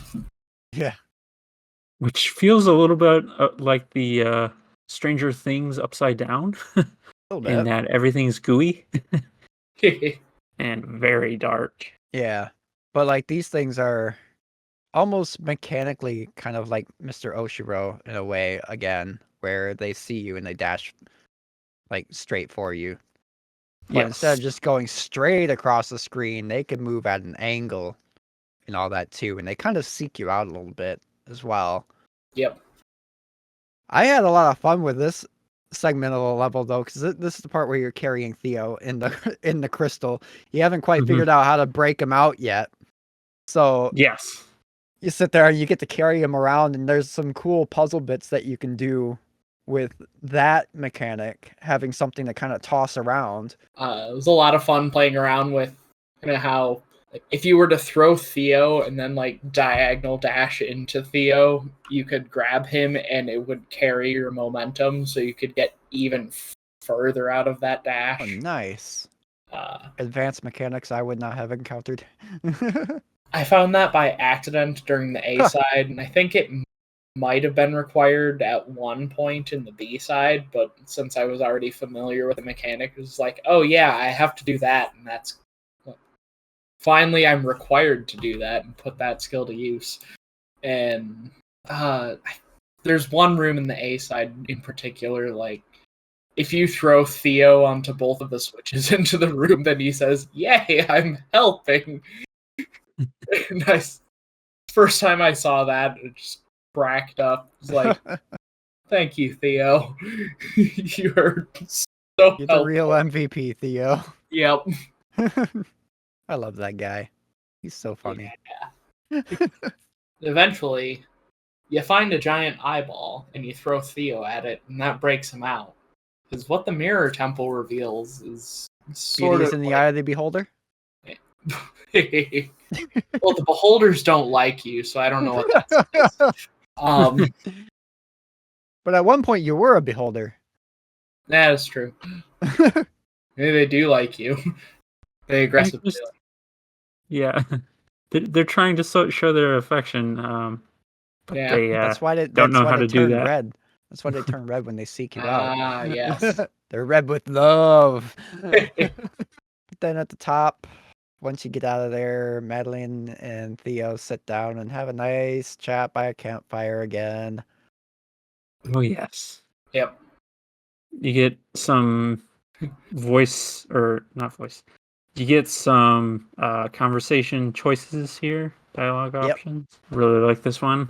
It was a really nice choice, and it's where Madeline is sort of coming to terms that she definitely needed the emotional support from someone like Theo to kind of keep her going. Yeah. How do you cope with all of this? I drink a lot and get mad at people on the internet. But then we're on to chapter 6. Chapter 6 is great because after your little campfire bit, you have a dream again, and you talk to Badeline, and Badeline comes out of her picture frame in the dialogue box. Yeah. And throws you down. You are not above me. Time to throw down. Yep. Throw so far down that you're actually like kind of in a cave at the base of the mountain. Yeah, you're at the bottom of the mountain, and it's all colorful. Yeah. And there's feathers. I like the feathers. They helped you get over an anxiety attack earlier. Except for feathers are weird. Yeah. Unlike the feather from the chapter 4 cutscene, these feathers induced anxiety to me. Yeah. Suddenly you're not playing a platformer. You're like, I don't know, what is that? You're controlling it. I use the stick for the feathers because it's easier to move. I wish I had that luxury, but I was on keyboard. Yeah.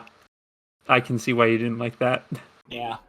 So yeah, there was a lot of like very subtle tapping of left and right while trying to go upwards and whatnot. Yes. Because I did have issues switching over to the thumbstick, because then when you go back to normal gameplay, I wanted to be on the D-pad, which got a little frustrating. But if I had only the D-pad, I can imagine, because I would try occasionally when I first was playing through this to be on the D-pad. Sometimes I'd forget that I wanted to be on the stick and try using the D-pad until I was like frustrated. So yes. Yeah. That's also a D-pad. It's also a D-pad compared to a 4 buttons on a keyboard. Yeah. Yeah. Just need to get one of those fancy optomechanical keyboards that allows you to use your keyboard keys as analog inputs. Yeah. Feathers are there. Take them or leave them, I guess. There's a lot of spikes in the feather sections. Yeah, Yeah.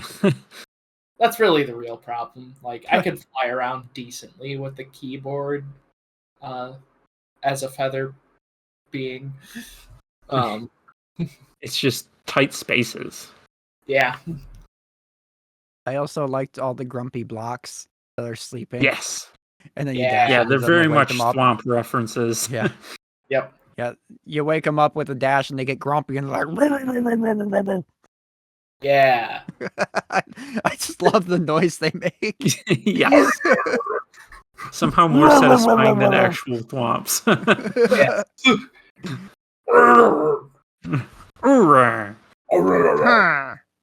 Yeah, they were fun. Yeah. Wrong game. Chapter 6, though, like, yeah. A lot of it's really pretty, and then you get to, like, the midway point, and then it's just a boss fight. Yeah. A really, really long boss fight. Yeah. It goes on forever. Finally reconfront Badeline. Boy, does Badeline not want to see you. She's kind of skeptical because you just tried to throw her out, and now you're over here like, hey, you know what? I'm actually really kind of dumb. I think I kind of need you, actually. Yeah. Like, And she's like, really? Granny pointed some stuff out to me. Made a lot of sense. Can we just put that behind us? No. 30 seconds ago, you were like, here, get out of here. No way. I'm not coming back. And then like, the interesting thing about this fight, though, is that you're actually trying to get hit, in that you're supposed to, like, collide with Badeline in order to, like, damage her. And then eventually she starts shooting at you. Yeah. Whether it be, like, slow-moving energy orbs or, like, an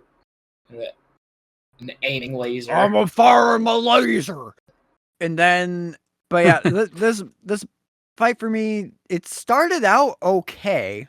Yes. And then it goes drags. on and goes on and goes on. And by the end of it, your hands are so tired that you start making stupid mistakes over and over again as the level progressively gets more difficult. It's just like, oh my God. I think this boss fight probably could have done with maybe 5 or more less screens. Yeah. Yeah. I encountered this earlier in the game than here, but it definitely happened here, where I started around chapter 3 taking breaks from this game, not trying to beat it all in one go, just because it's so forgiving with the saving at every screen. If you can't do something, just put it down for, I don't know, an hour, a day, a week, and then come back and try to do it again. And generally you have a fresh head and less sore hands, and you can do better. Yeah. Yeah. And then if you're me, you're just stubborn, and you started this level, so you're gonna finish this level. Oh yeah, this was the level you did that with. You mentioned this last podcast. Oh yeah, because I woke up and made the mistake of being like, immediately after waking up, I'm gonna play a level of Celeste today, because that's how I was going through this game. I was just doing it a level at a time. And that was about, especially once you got to the later levels, that was about all I could take at any given segment, any given like gameplay session. I made the mistake of playing chapter 6 right after waking up one day. Oh boy. Yeah. Fun times. Fun time. But after chapter 6 is chapter 7. Reach the summit. That's the home stretch. Yep. You're almost there, because now what I like about chapter 7 is it's like a greatest hits of like every level in the game. Yeah. Like I loved that. And every single area of the game was kind of, you've reached the end of a certain segment of the level by, there's a bunch of purple bubbles that show up on the screen, and those are where Badeline is actually helping you. Yes, because part of chapter 6, at the end of it, you realize that, or you fuse with Badeline and become one. Gain an extra dash. You gain an extra dash and your hair turns pink instead of red and blue. Yep. And now together you're climbing the mountain all the way from the beginning. Yes, and you do it faster because you're with your whole self. Yes. Metaphorical. Very metaphorical. But I think once you got to the chapter 2 segment here, what they did with the dream blocks in that section was really, really good. Summit Dream Blocks section was very fun. Yeah. It's Honestly, like Dream Block sections in general fun. Yeah.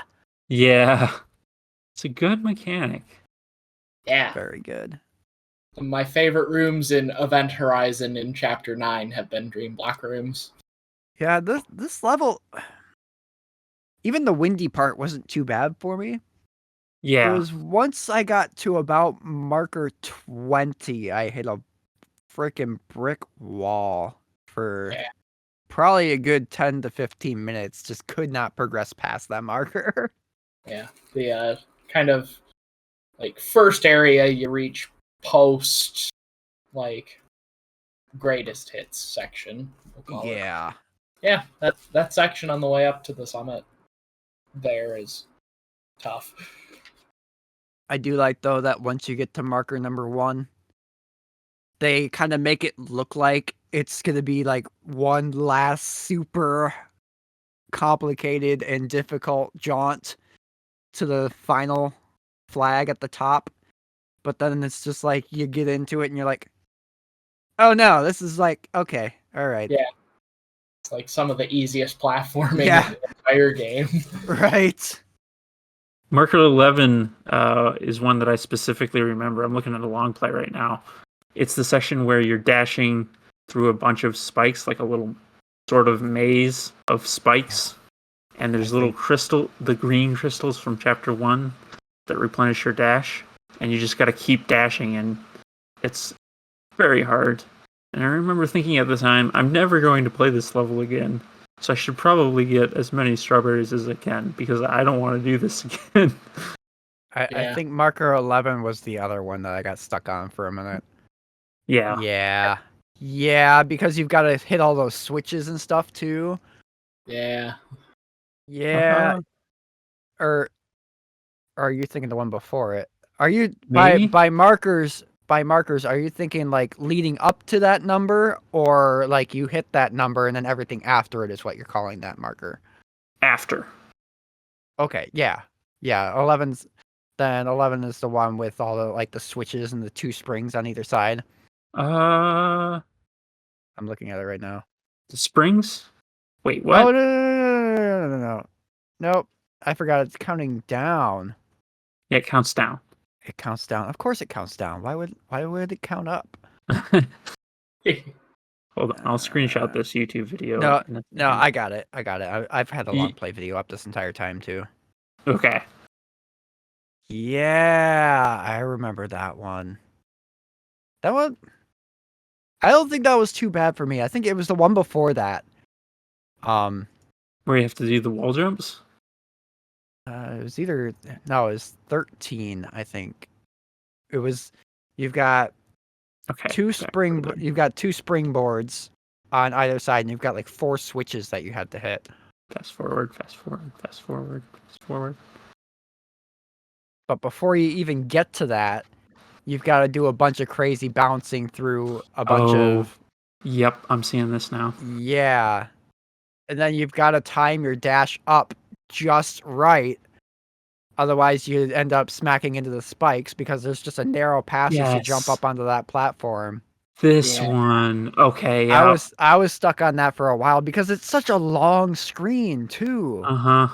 Yeah, So, it's like, really the longer screens are where Celeste gets really hard. like there's a million places on this screen where you can mess up and die, and then you're back to the very start of it. It's just, oh man, this one took me forever. Yeah. Yeah. But man. There were like, I want to say 3 long stretches in the original chapter 3, and those were the ones that gave me the most trouble. And it's similar to this because the fuzzies were essentially the spikes here. Yeah, I remember there was back on chapter 6, there was one particularly long screen toward the latter half of the boss fight that was just like, I got halfway through it and then messed up and died and went back to the start of the screen. I'm like, are you kidding me? Right. What? It took me this long to get this half of the screen down, and I still have all this to do? Right. In addition to this being a boss fight? Yeah. But when you finally reach the top, the summit, the end of this podcast, such a relieving feeling. Such a great, like, just sigh of relief when you see that big red flag at the top of the mountain. You finally did it. Mm-hmm. Madeline and her other self just kind of looking off onto the distance, gazing at how far they've come together now that they're not fighting each other. Get your playtime. Yep. Get to see how bad the pie. Yeah, the cool credits that kind of walks through all the main characters and stuff, and then everybody joins at the cabin, and Madeline bakes a pie, and if you've only got 37 strawberries to your name, well, you tried. Made a kick-ass pie. Yeah, my pie was... I probably burned it. I mean, there weren't really enough strawberries to really fill it, although, I mean, 37 strawberries is still quite a lot when you're talking a pie. Mm-hmm. Especially if they're all, like, there's some big ones mixed in there. I mean, they're all the same size sprite on the screen, but they could be different sizes in real life. I mean, you can have some giant freaking strawberries, make a pie. Yeah. I was not aware that strawberries grew on mountainsides like that. Yeah. They actually do. I wonder, maybe they do on some mountainsides. Yeah, it could be. I would imagine not the colder ones, like what Mt Celeste looks to be. Yeah. Yeah. I can see some wild strawberries growing on some less frigid environmental mountains. Mm-hmm. That was a good game, though. That was very good game. Very good. I am glad to have played it. Very, very stressful and challenging, but at the same time, just the subject matter of the game, it kind of plays into that. Yes. Very, very well. Mm-hmm. And honestly, I don't think an easier game could have told the story as impactfully as this one did. Yeah. Right. Yeah. Like using the mountain as a metaphor of struggling with depression. If the game had been very easy, it would have misrepresented depression. Yeah. And so it was very important that they do that. But yeah, from what I've learned about its development initially, because initially this was like a game jam type of thing where they just made a very simple game. But when they wanted to flesh it out, the story was not in their minds when they started developing the main game. It kind of happened naturally over the process of development and also based on Maddie's actual experience with depression. Yeah. But yeah. Yeah. But anyway, we've been going on a long time. We sure have. Yeah. Let's scoot over to our link to the past. This week, today, on the 19th of February in 2023, 10 years ago, in 2013, we got a game called Metal Gear Rising: Revengeance. That game exists. Yeah. Developed by Platinum Games, known for things like Bayonetta and Near Automata. Yeah. Metal Gear Rising: Revengeance was a spin-off of the Metal Gear Solid series revolving around Raiden, taking place 4 years after Metal Gear Solid 4. It's just like a completely over-the-top action game in typical Platinum Games fashion. Super fun game. I played it back in the day. Absolutely infuriating final boss fight where you're just throwing hands with the literal president and he throws down. It's a travesty that this game is not playable on modern consoles. Yeah. Because it's really good. And it was kind of a redemption arc for Raiden as a character. Because not everybody liked him in Metal Gear Solid 2. Yeah. I wasn't one of those people. But there are people that didn't like Raiden in Metal Gear Solid 2. And seeing him have his own game and it being just freaking awesome like this really kind of turned things around for that character. It's also a travesty that we haven't gotten a sequel. Like, come on. Konami, hire Platinum Games to give us a sequel. Please. Yeah. And while you're at it, port this thing to modern hardware. Yeah. Also notable that been involved in some comedic bits throughout. Yes. Yeah. It fell pretty under the radar back in the day, but in the era of the meme, Yes. it has gained some pretty good notoriety because there's a lot of good memes that have come out of this game. Including my personal favorite, Pepsi Man 2. Yeah. Someone reskinned Raiden to be Pepsi Man, and As you would. yep. Yeah, I want to play this again. I added it to my Steam wish list because that's the most modern hardware I'll get to play it on probably for the foreseeable future unless they actually announce something. Yeah. Yeah, this But- game was also subject to some controversy at a recent Games Done Quick. Really? Oh yeah, didn't somebody like cheat or something with it? Yeah. Like, Oh. yeah, the whole thing was very strange, but forget the name of the runner. Probably best not to give him attention. He played through the entire main game on like just an incredible run through All Out. He played through that live just fine, but then they reached the donation incentive goal to have him play through the DLC, like Razor Wolf or something like that. I'm not super familiar with the DLC of the game, but he had a pre-recorded playthrough that he mimed along just for the DLC segment of the game, and then kind of went on a strange monologue, and then it was revealed afterwards that he had cheated by using a pre-recorded run during Games Done Quick as some sort of statement. And yeah, the whole thing was very strange. But yeah, that happened. Huh. That's weird. Why go through the trouble?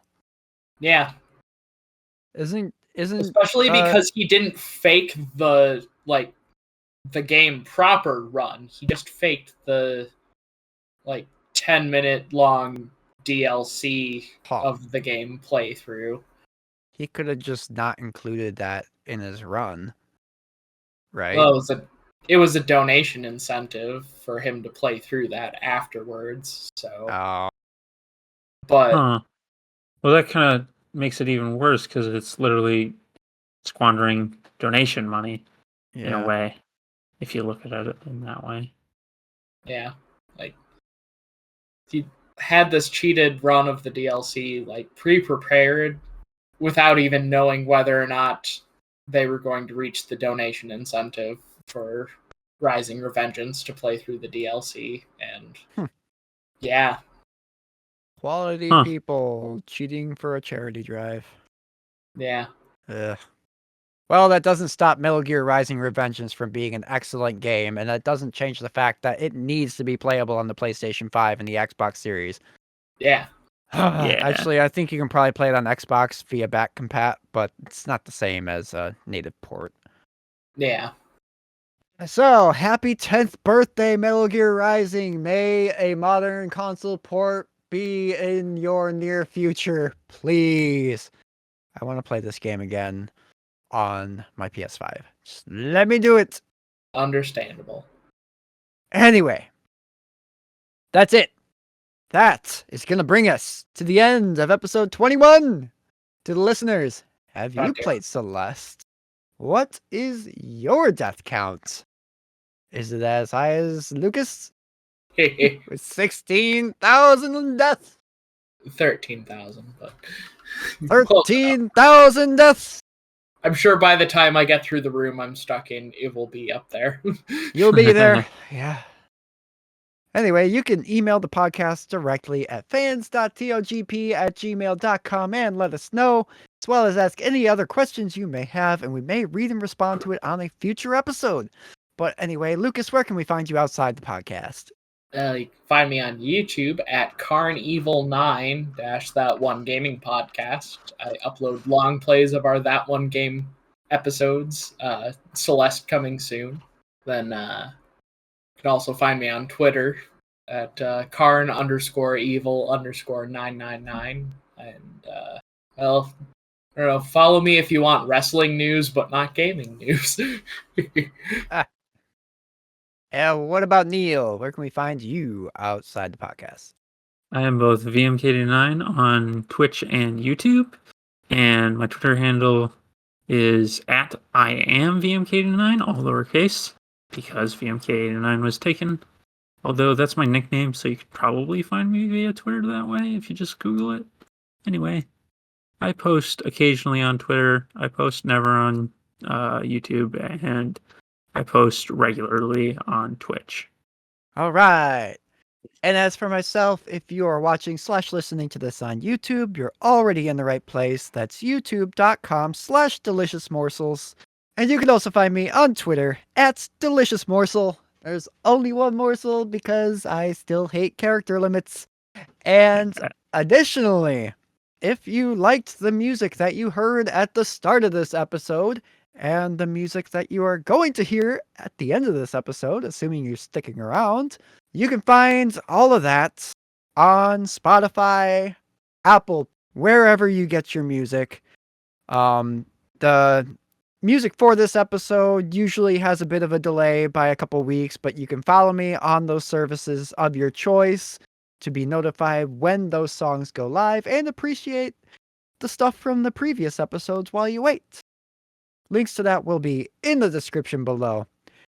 But as always, if you liked what you heard here today, please be sure to hit the subscribe button where that's an option. Leave us a review on Apple Podcasts because I hear they like that stuff. Hit the like button if that's a thing, and feel free to share this episode with a friend. We're going to be back in a couple weeks with another episode, but until then, have a wonderful rest of your day. And remember, play for the strawberries. Stay for the crystal hearts.